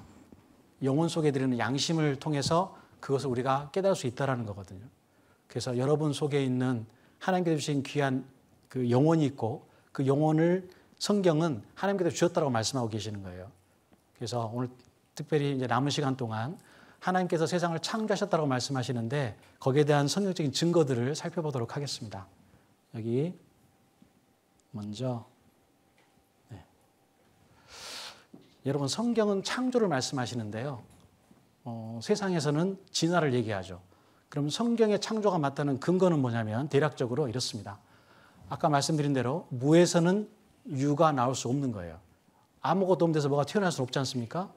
두 번째로 우리가 살고 있는 이 지구와 우주는 사람이 살기에 생존에 필요한 모든 조건들을 그대로 갖추고 있습니다. 이거는 뭔가가 의도를 가지고 조절하지 않으면 이루어질 수 없는 거예요. 여러분 지금 이 현재 강의실에 이 강당에 여러분이 말씀 듣기에 딱 쾌적한 온도로 맞춰져 있죠. 지금 에어컨을 지금 가동하고 있거든요. 그러니까 여러분들이 시원함을 느끼잖아요. 에어컨을 꺼버리면 더워집니다. 그죠? 시원하게 하라고. 왜 시원하게 해드렸을까요? 잘 주무시라고? 그건 아니죠. 말씀 잘 들으시라고. 그럼 누가 의도를 가지고 에어컨을 설치했고 그 에어컨을 틀기 때문에 우리가 이런 쾌적한 환경이 누리고 있는 거잖아요. 그 조건들이 갖춰져 있는 거예요. 우리가 살 수 있는 조건들이 다 갖춰져 있습니다. 우리가 살고 있는 이 지구에 약 20만 가지 조건이. 그리고 세 번째로 우주 만물에 질서와 법칙 그리고 솜씨가 있는 거예요.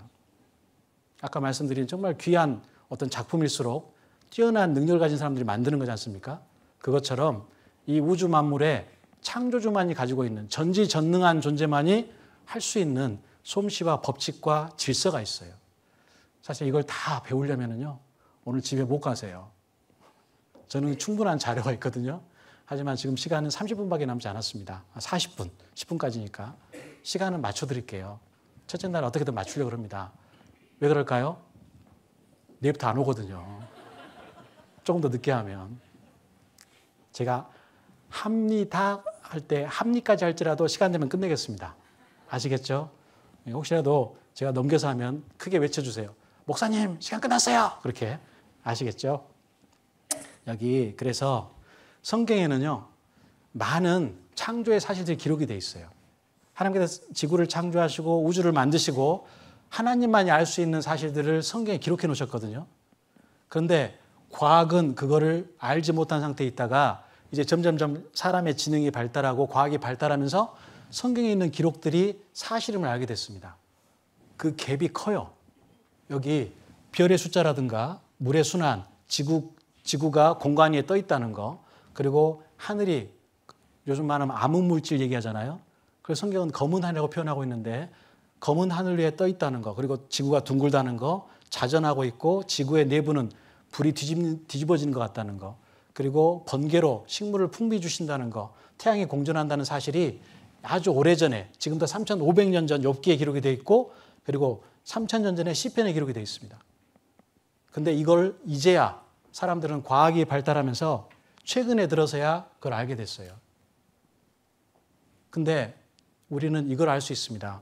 여러분, 성경과 과학은 충돌하지 않아요. 오히려 과학이 발달할수록 성경에 기록되어 있는 사실들을 알게 됩니다. 특별히 한 가지 예를 들면 여러분, 번개가 치면 어때요? 먹을 것이 생겨요? 파괴가 일어나요? 네? 궁금하시면 번개 칠 때 한번 나가보세요. 밖에 나가보세요. 들에. 무섭죠? 번개 치면. 왜 그럴까요? 성경의 번개는 징계와 심판을 위해서 주신다고 말씀하시거든요. 그걸 보면 두렵습니다. 그런데 성경에 의외의 말씀이 기록이 되어 있어요. 번개가 치면 우리에게 음식물을 아주 풍성하게 주신대요. 여러분, 이 말씀 이해가 되세요? 번개가 치는데 어떻게 해서 음식물이 풍부하게 생길까요? 글 말 꺼냈으니까 설명해 드리겠습니다. 여기 욥기 36장 30절 31절 말씀에 그가 번개빛으로 자기의 사면에 두르시며 바다밑도 가리우시며 이런 것들로 만민을 징벌하시며 이런 것들로 식물을 풍비히 주시느니라. 식물을 풍비히 주시나요? 영어 성경을 보면은요, 우리에게 음식물을, 먹을 수 있는 음식물을 풍성하게 주신다, 그런 말이거든요. 여기 식물이 그 나무라든가 그런 식물이 아니라 음식물을 얘기합니다. 이것도 역시 이해할 수 없는 얘기죠. 특별히 이 성경은, 욥기라는 성경은 지금부터 3,500년 전에 기록이 됐어요. 3,500년 전에. 그때 사람들의 생각으로, 아니 지금 우리 시대의 사람들도 번개를 통해서 우리에게 음식물을 많이 주신다, 이걸 이해할 수 있을까요? 이해가 안 됩니다. 그런데 우리가 살고 있는 이 지구를 살펴보면 땅이 거의 없는 바위 틈에서도 이런 나무들이 자라잖아요. 그죠? 그리고 바다 위에 있는 섬에서도 이렇게 푸르게 나무가 자랍니다. 특별히 여러분은 좀 식물을 안 키워봐서 모르시겠지만 우리 어머니들은 아마 아실지 모르겠어요. 식물을 키울 때 물만 주면 자랄까요? 뭔가 영양분을 줘야 될까요? 그 모르세요? 물만 주면 잘 안 자랍니다. 특별히 비가 올 때 그 화분을 밖에 내놓으라 그러죠. 왜냐하면 물이 부족해서 그런 게 아니라 빗속에 들어있는 영양분을 그걸 주기 위해서 비를 맞추라고 하는 거예요. 특별히 그 빗속에 번개가 만들어낸 특별한 비료가 들어있거든요.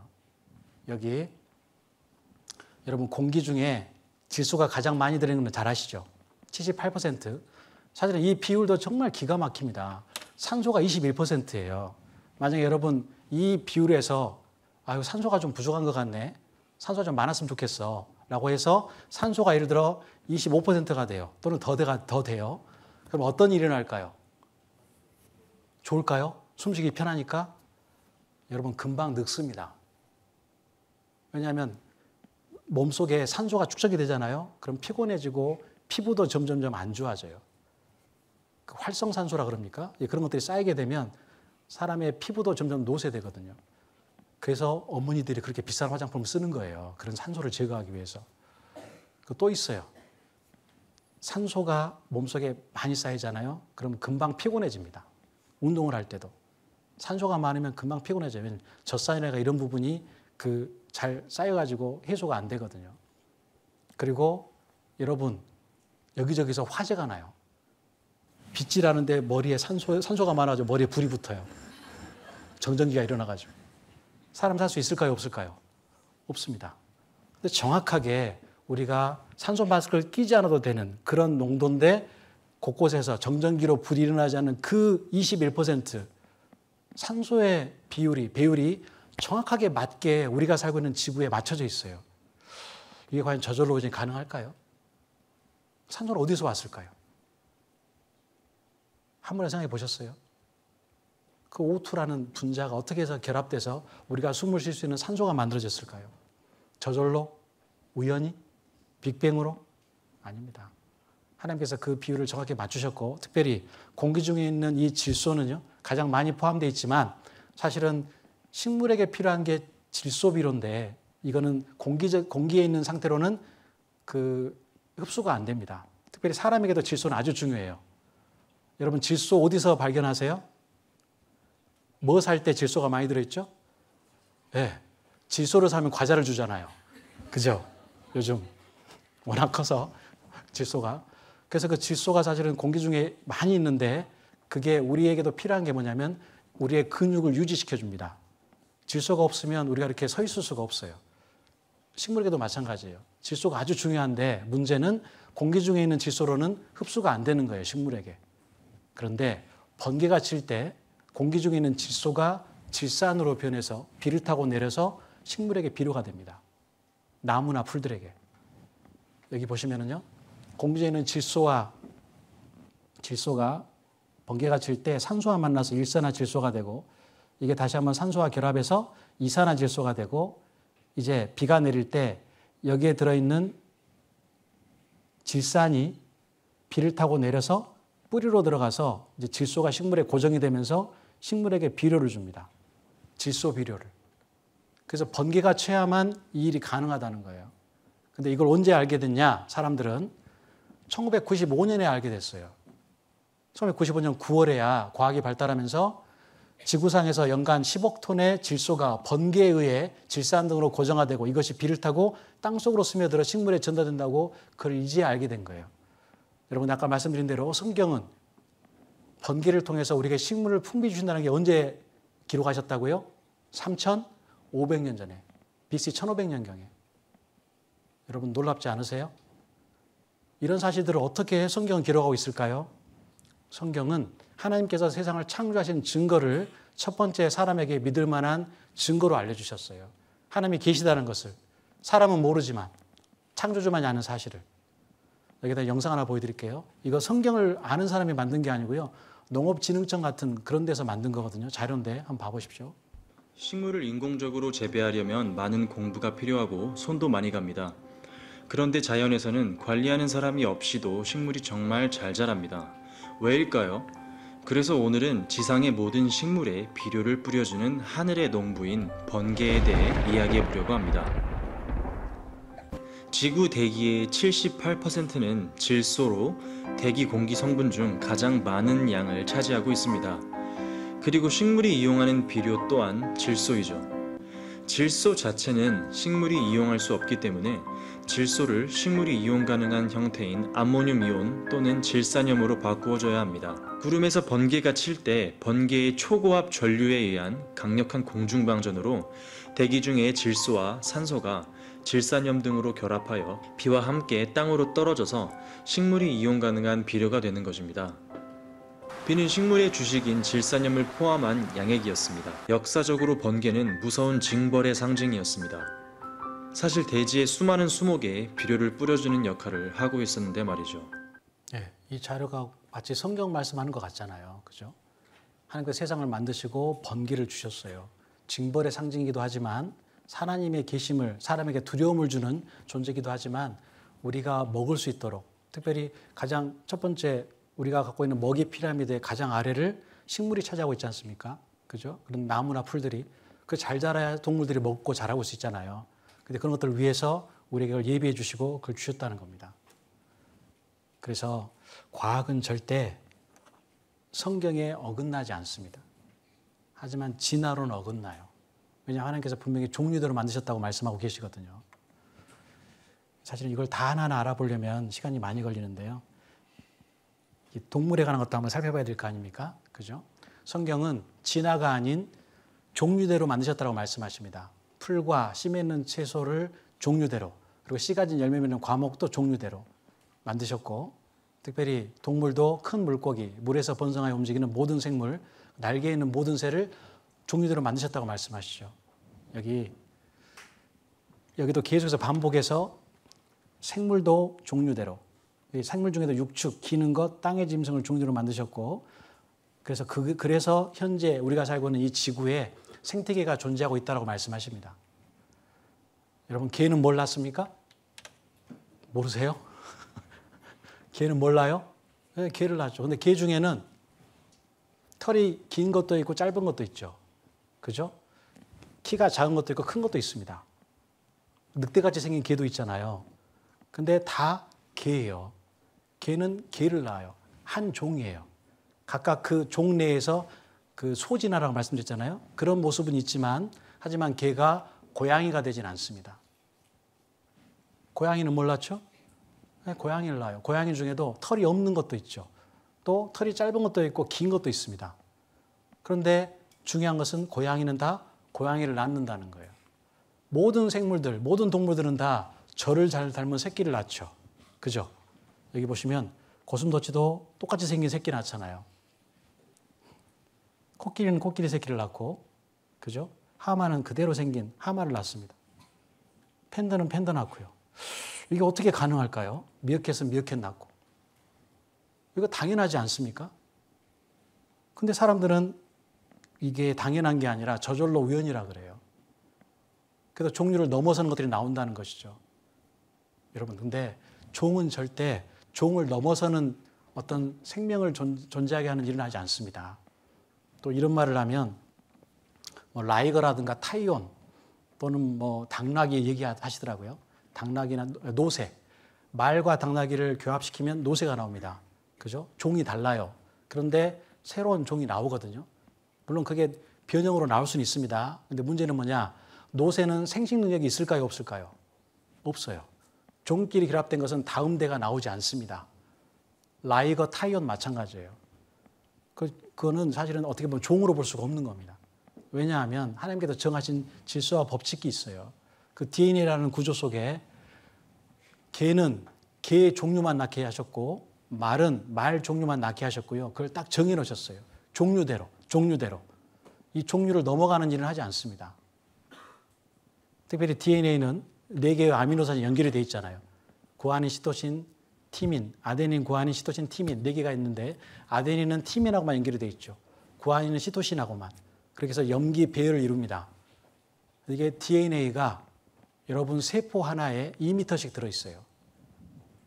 안 놀라시죠? 여러분 세포가 몇 개 있는지 아세요? 여러분 속에, 몸에 약 70조 개에서 100조 개가 있습니다. 근데 그 보이지 않는 그 세포 속에 2m의 DNA가 들어있어요. 그 안에, 즉 합치면 몇 미터예요? 네, 70조 개라고 생각했을 때 140조 미터의 DNA가 여러분 속에 들어있어요. 근데 그게 과연 저절로 우연히 만들어졌을까요? 그 염색체 중에 하나만 빠져도요, 사람은 그 정상적인 생활하기가 힘들어집니다. 여자의 염색체와 남자의 염색체가 다르죠.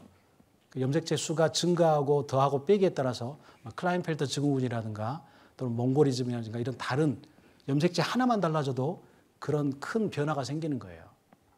근데 그게 저절로 우연히 가능하다고요? 여기 DNA 한 토막이 만들어질 확률이 10의 87분의 1이라 그래요. 여러분, 지구의 역사를 약 46억 년이라고 얘기합니다. 근데 그 지구의 역사가 긴 것 같죠? 46억 년.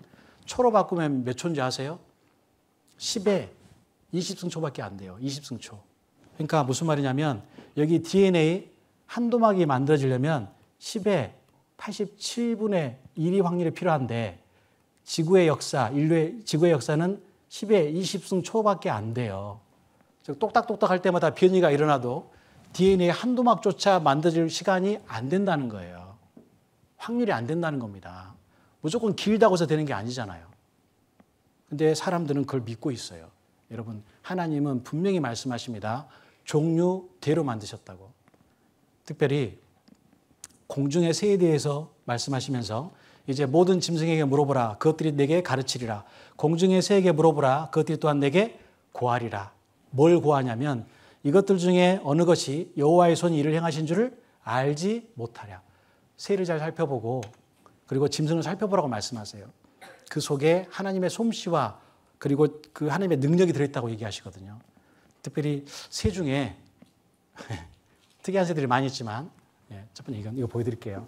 이거 여러분 이 제목이 뭔지 아세요? 이 사진의 제목이 오늘부터 동복인데 이해되세요? 네. 여기 사실은 이 펭귄들은요 다 새끼 펭귄들이에요. 펭귄이 새끼일 때는 털이 나거든요. 근데 점점 자라면서 이 털이 잠수복으로 바뀌어요. 왜냐하면 이때는 먹이 활동할 필요가 없거든요. 어미들이 물어다 주니까. 그러니까 이렇게 털옷을 입고 있습니다. 근데 이제 크면 먹이 활동을 해야 되잖아요. 그러니까 물속에 들어가야 되니까 이 저옷으로 바뀌는 거예요. 만약에 이 상태에서 물에 빠지면 어떻게 될까요? 네, 저체온증으로 죽습니다. 요즘 남극의 얼음이 녹으면서 이렇게 죽는 펭귄들이 많아진다 그래요. 살 곳이 없어지니까. 어린애들이 물에 빠져서 죽기도 한다 그래요. 근데 이건 어릴 때는 이렇게 입고 있지만 커갈수록 이렇게 변화가 되는 거거든요. 이거 어떻게 자연적으로 가능할까요? 저절로 우연히? 펭귄이 습득을 해서 그 능력을 가졌을까요? 여러분도 한번 익혀보세요. 겨울에는 털이 나게 하고 여름에는 깔끔하게 하고 그럼 좋겠죠. 안 춥고 안 더우니까. 그거 가능해요? 안 된다니까요. 다음 사진은 오늘부터 하복인데. 이런 것들이 어떻게 저절로 우연이 될까요? 불가능합니다. 아까 말씀드린 대로 킹 펭귄인데요. 어른이 되면 몸을 뒤덮은 갈색 털이 빠지고 말끔한 검은색 턱시도 옷으로 갈아입어요. 왜냐하면 사실 이게 저절로 우연이 되는 게 아니라 하나님께서 그들에게 살 수 있는 능력을 주셨어요. 종류대로. 특별히 새 중에 말리폴이라는 새가 있는데요. 우리는 말로는 풀숲 무덤새라고 이렇게 그 번역이 되어 있습니다. 이 새는 호주라든가 아니면 그 동남아 지역에 살고 있는데요. 아주 특이한 습성을 가지고 있어요. 여기 알을 낳을 때요. 먼저 수컷이 약 1m 깊이로 둘레 3에서 4.5m 구덩이를 파요. 그리고 그 큰 구덩이를 파는데요. 근데 이제 원래 수컷이 팝니다. 근데 가끔 암컷이 도와준다고 옆에서 같이 파요. 근데 호흡이 안 맞으면 이런 일이 일어나요.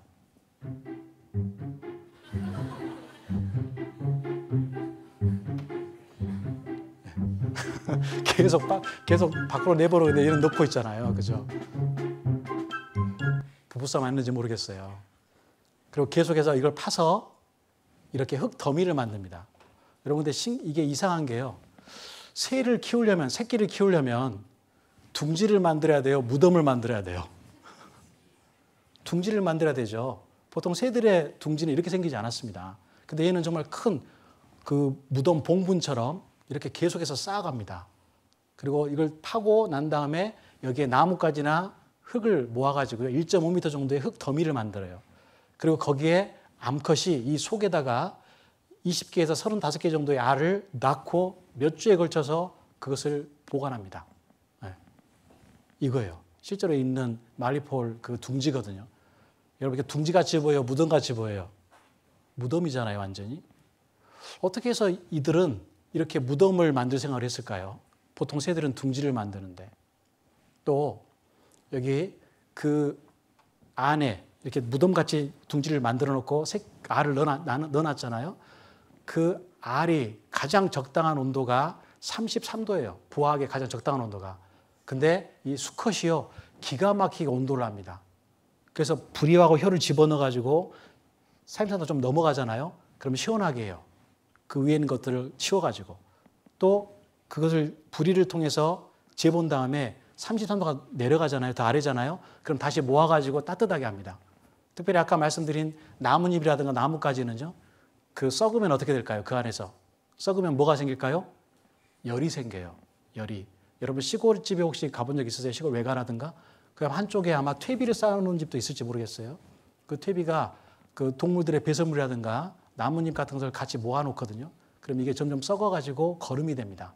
그러면서 겨울이 되면 거기서 열이 올라와요. 썩으면 열이 생기거든요. 정확하게 그런데 기가 막히게 돼요. 33도에 정확하게 맞춥니다. 마치 이 부리가 온도계처럼 활용이 되는 거예요. 그래서 화씨 92도, 섭씨 33도인데요. 단지 부리와 혈을 흙더미에 찔러 넣는 것만으로도 이 새는 온도가 높은지 낮은지 알 수 있다는 거예요. 여러분, 온도계는 누군가가 이걸 만든 사람 있습니까? 없습니까? 있죠. 저절로 우연히는 온도를 측정할 수 없는 거잖아요. 여기에 정확하게 온도를 측정할 수 있는 시스템을 갖추는 것은 반드시 만든 사람이 있어야 가능한 거죠. 그럼 이 말리폴, 이 풀숲 무덤새의 온도를 감지할 수 있는 이 능력은 어떻게 알게 됐을까요? 진화로요? 저절로 우연이요? 어떻게 33도를 정확하게 알게 되죠? 여러분 한번 생각해 보세요. 여러분 주위에 있는 물건들 한번 봐보십시오. 여러분 주위에 있는 물건들, 뭐 물병도 있을 것이고 책도 있고 여러분이 앉아있는 의자도 있을 겁니다. 그거 현재 존재하고 있는데 만든 사람 있어요, 없어요? 네? 여러분 주위에 있는 것들은 만들어진 것은 만든 사람 있습니까, 없습니까? 있죠. 하다못해 이런 병뚜껑도 만든 사람이 있잖아요. 그리고 만든 목적이 있을까요, 없을까요? 있잖아요. 이거 병뚜껑도 병에 이렇게 닫아서 물이 흘리지 않도록 만드는 목적이 있지 않습니까? 아무리 사소한 것도 만들어진 것이고 사소한 것에는 반드시 목적이 있습니다. 여러분 이런 풀숲 무덤새 이런 능력이라든가 현재 그들이 가지고 있는 능력은 저절로 우연히 얻게 된 걸까요? 그럴 수가 없는 거예요. 왜냐하면 이런 정확한 질서와 법칙을 가지고 있잖아요. 33도의 온도를 알게 되지 않습니까? 그건 절대 저절로 우연히는 가질 수 없는 능력이거든요. 그리고 또 하나는요. 생물의 공생입니다. 여기 개미와 진딧물이 있잖아요. 그리고 그 산호와 공생하는 말미잘이죠. 말미잘과 공생하는 또 물고기가 있잖아요. 말미잘에는 독이 있어요. 그런데 저 물고기에는 독으로부터 전혀 영향을 받지 않는 그 능력이 있습니다. 이 공생이 어떻게 가능할까요? 지들이 커뮤니케이션을 해가지고 알게 됐을까요? 예를 들어 무화과와 무화과 말벌이 있어요. 여러분 무화과는 꽃이 있어요, 없어요? 꽃이 있습니까, 없습니까? 한자만 알아도 알 수 있죠. 없을 무자, 꽃 화자, 열매 과자. 꽃이 없는 그런 그 과실이 무화과잖아요. 그럼 꽃이 없는데 어떻게 수정을 하죠? 꽃이 없는데 어떻게 열매가 생기죠? 여러분 그 열매라는 것은 그 수꽃과 암꽃이 서로 수정을 해야 생기는 거잖아요. 그 상식이지 않습니까? 그럼 얘는 어떻게 생길까요? 사실은 꽃이 그 안에 들어가 있거든요. 근데 그 꽃을 수정하는 무화과 말벌이 있습니다. 그 안에 무화과 말벌만이 들어갈 수 있는 구멍이 하나 있거든요. 그리 들어가서 먼저 암컷이 들어가서 알을 낳고 그 수정을 한 다음에 죽습니다. 그 다음에 이제 수컷이 먼저 깨어나요. 먼저 깨어났다가 알 상태에 있는 그 암컷에 이제 거기에다가 수정을 합니다. 자기 그 상태로 정자를 집어넣어요. 그리고 구멍을 뚫어놓고 죽습니다. 그럼 그 다음에 태어난 암컷이 또 꽃가루를 다니면서 얻게 되고 수컷이 뚫어놓은 구멍으로 날라서 다른 무화과로 날아가요. 그렇게 수정이 되는 거예요. 여러분 만약에 진화의 순서대로 식물이 먼저고 동물이 나중이라면 이런 형태의 공생 가능할까요? 불가능할까요? 불가능하죠. 무화과가 나왔는데 무화과 말벌이 진화되려면 5천만 년 기다려야 돼요. 어떻게 해서 그럼 무화과가 번식할 수 있겠습니까? 애당초 처음부터 무화과가 만들어졌을 때 무화과의 번식을 위한 무화과 말벌이 존재해야 가능한 거예요. 절대 저절로 우연히는 그럴 수 없다는 겁니다. 여러분 우리가 살고 있는 이 생태계는요 너무나 기가 막히게 조화를 이루고 있어요. 질서를 가지고 있습니다. 사람이 개입하면 그게 방해를 받고 무너지고 침해를 받게 되는 겁니다. 사람이 함부로 개입해서 생태계가 파괴되는 것들 우리 많이 봤지 않습니까? 그게 어떻게 저절로 우연히 만들어질 수 있을까요? 여러분, 만약에 사자가 토끼처럼 새끼를 낳는다면 어떻게 될까요? 사자가 새끼를 낳는데 막 10마리, 20마리 낳아요. 한 번에. 어떻게 될까요? 동물의 왕국에 맨 사자만 나올 거예요. 그죠? 사자가 맨날 다 잡아먹을 거 아닙니까? 근데 기가 막히게 그 초식동물은 많이 낳는데 육식동물은 새끼를 적게 낳아요. 만약에 진화가 맞다면 생존에 유리하게 하려면 많이 낳아야 되잖아요. 육식동물도. 그렇게 안 돼 있거든요. 그 질서와 법칙을 누가 만들었을까요? 저절로 우연이요? 아닙니다. 하나님이 분명히 그것을 우리에게 알려주셔요. 사실은 많은 증거들이 있는데요. 시간이 다 돼가니까 이걸 말씀드리겠습니다. 먼저 제일 중요한 게요. 그럼 사람은 어떻게 만들어졌을까요? 여러분 자신의 문제입니다. 여러분은 어떻게 창조됐을까요? 과연 여러분은 원숭이와 사람의 공통조상으로부터 진화된 그런 우연히 만들어진 존재일까요? 여러분, 성경은 창세기 2장 7절에 이렇게 말씀하십니다. 여호와 하나님이 흙으로 사람을 지으시고 생기를 그 코에 불어넣으시니 사람이 생명이 됐다라고 말씀하세요. 여기 보시면은요, 이게 진화 개통도죠. 그죠? 여기 보면 그 루시라든가 아니면 그 진화론들이 얘기하는 최초의 인류에 대한 얘기가 합니다. 그런데 여러분 그 화석들을 살펴보면은요, 그게 중간 단계 화석이 아니고요, 유인원 아니면 사람 둘 중에 하나입니다. 필드다운이라든가 아니면 오스트랄로피테쿠스라든가 아니면 호모 에렉투스 또는 자바원인 살펴보면 다 원숭이 아니면 사람 둘 중에 하나예요. 중간 단계의 화석은 발견된 적이 없습니다. 특별히 사람은 말을 하잖아요. 그죠? 그런데 침팬지는 아무리 능력이 뛰어나도 말을 할 수가 없어요.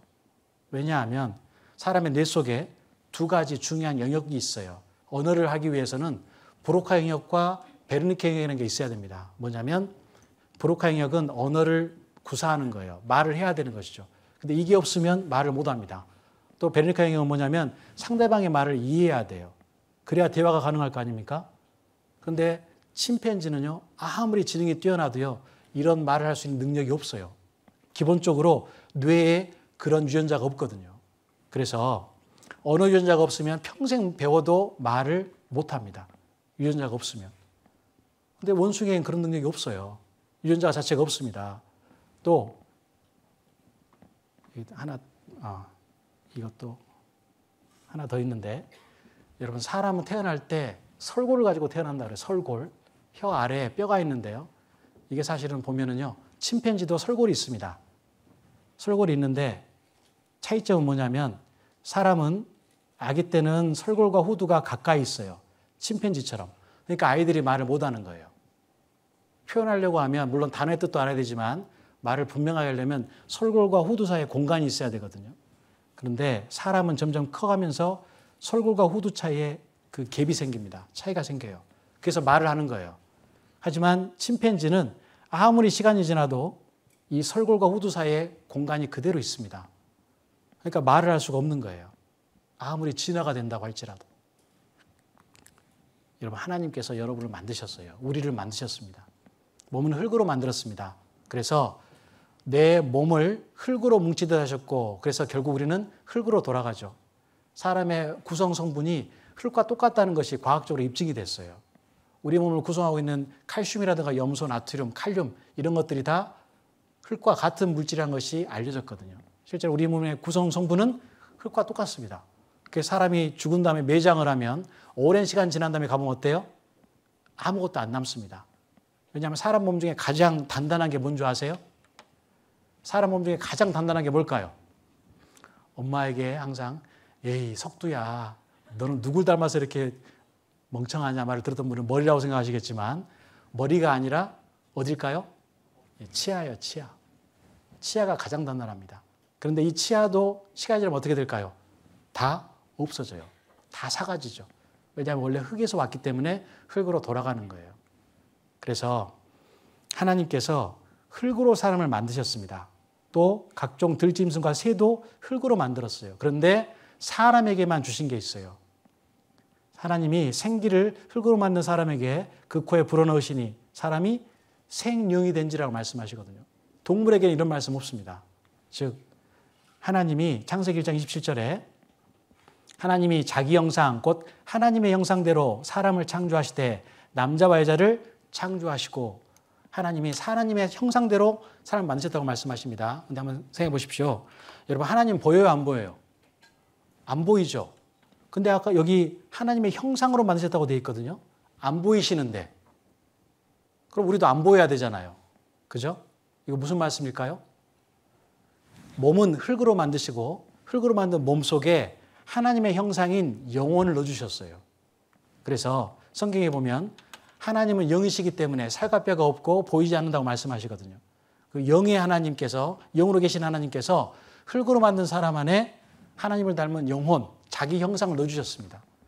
그러니까 여러분의 몸속에 영혼이 있어요. 그래서 하나님께서 흙으로 만든 사람 안에 하나님을 닮은 영혼을 넣어주셨습니다.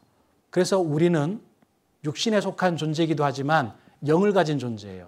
그 증거가 어디 있냐면 여기 데살로니가전서 5장 23절 말씀에 우리 몸이 영과 혼과 몸으로 이루어졌다고 말씀하시는데요. 특별히 우리의 몸이 있죠. 몸은 짐승도 똑같이 가지고 있잖아요. 흙으로 만든.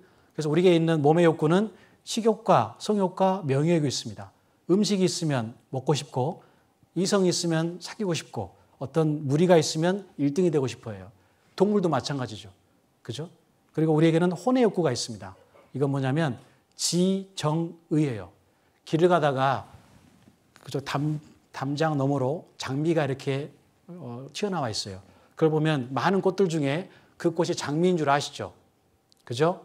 그건 지성이 있어서 그럽니다. 꽃이 참 아름답다. 뭐 때문에 그러죠? 감정이 있어서 그래요. 꺾어가야지. 의지가 있어요. 이게 혼의 욕구입니다.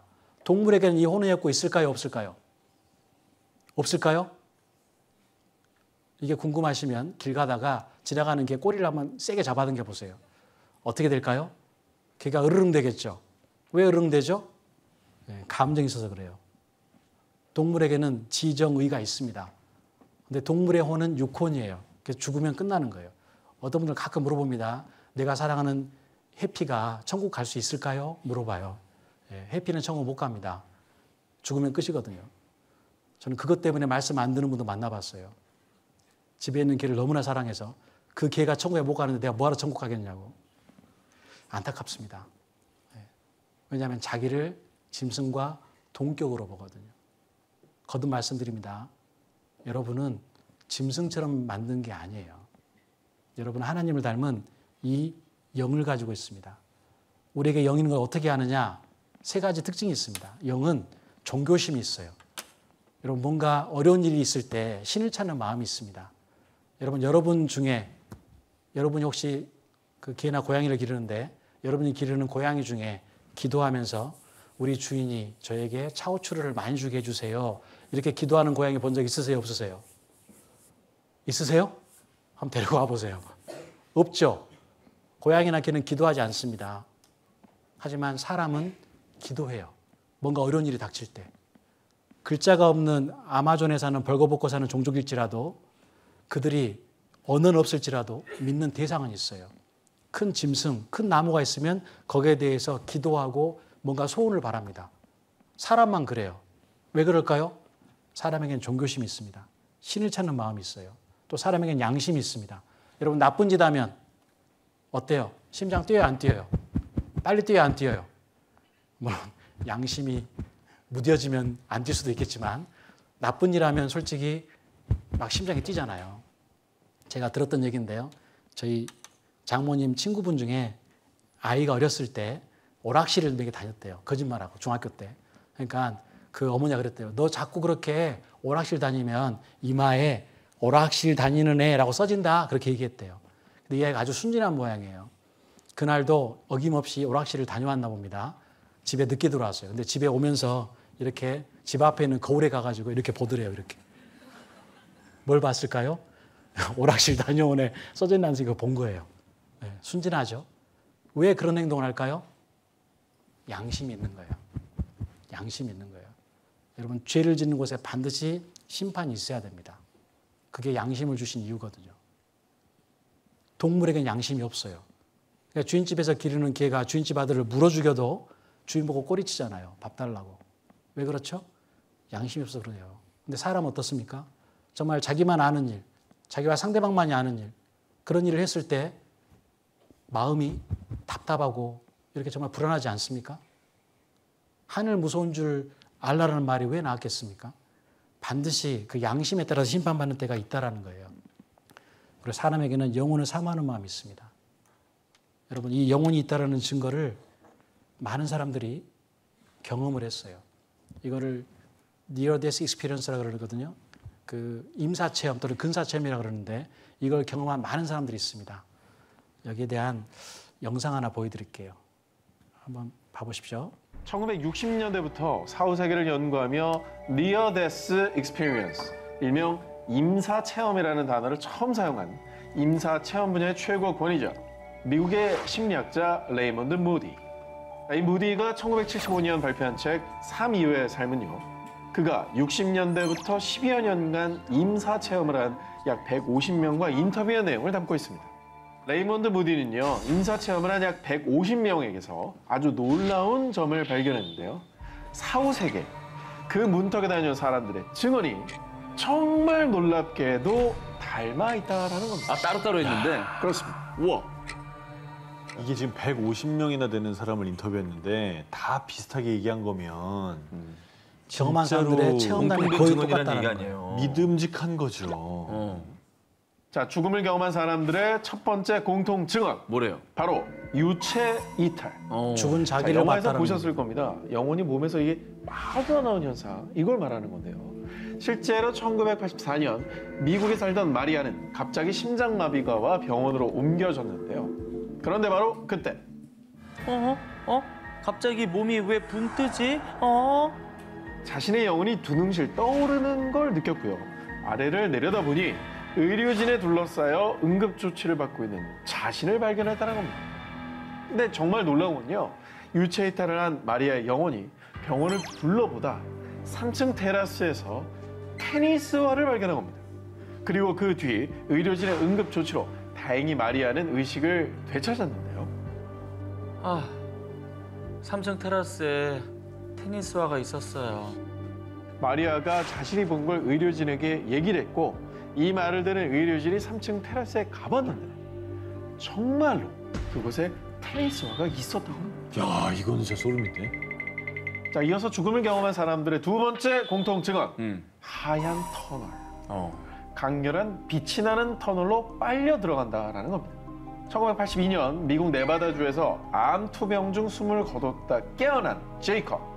숨을 멈춘 그 순간 그는 갑자기 머리 위로 나타난 강한 빛이 나는 하얀 터널 속으로 빨려 들어갔다고 하는데요.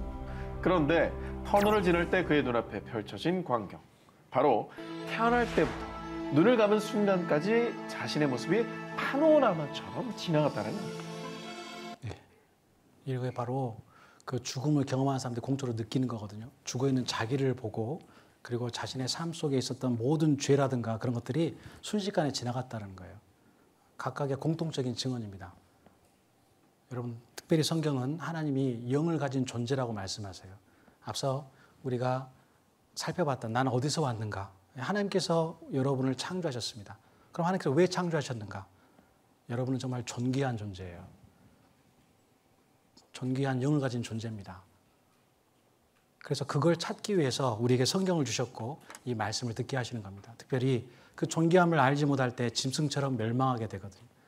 죽음 후에 반드시 심판이 있다고 말씀하시고 살아있을 때 하나님을 알고 하나님께서 주시는 귀한 영생을 얻으라고 여러분을 만드신 거예요.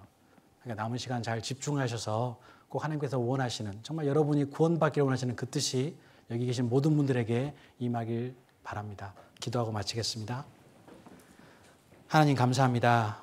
오늘 중고등부 주말 성경 강연의 첫째 날 맞이해서 하나님께서 세상을 창조하신 창조주이시고 우리에게 영혼을 주신 그런 목적과 이유에 대해서 살펴볼 수 있는 기회 주신 것 진심으로 감사드립니다. 이 성경 강연에 참여한 모든 분들 한 분도 꼭 이뤄지지 않고 마지막까지 말씀을 잘 듣고 하나님께서 원하시는 영생을 얻을 수 있도록 도와주시고 함께해 주시길 부탁드립니다. 이어지는 말씀 빠지지 않고 잘 들을 수 있도록 그 마음을 움직여 주시고 말씀 앞으로 인도해 주시기를 부탁드립니다.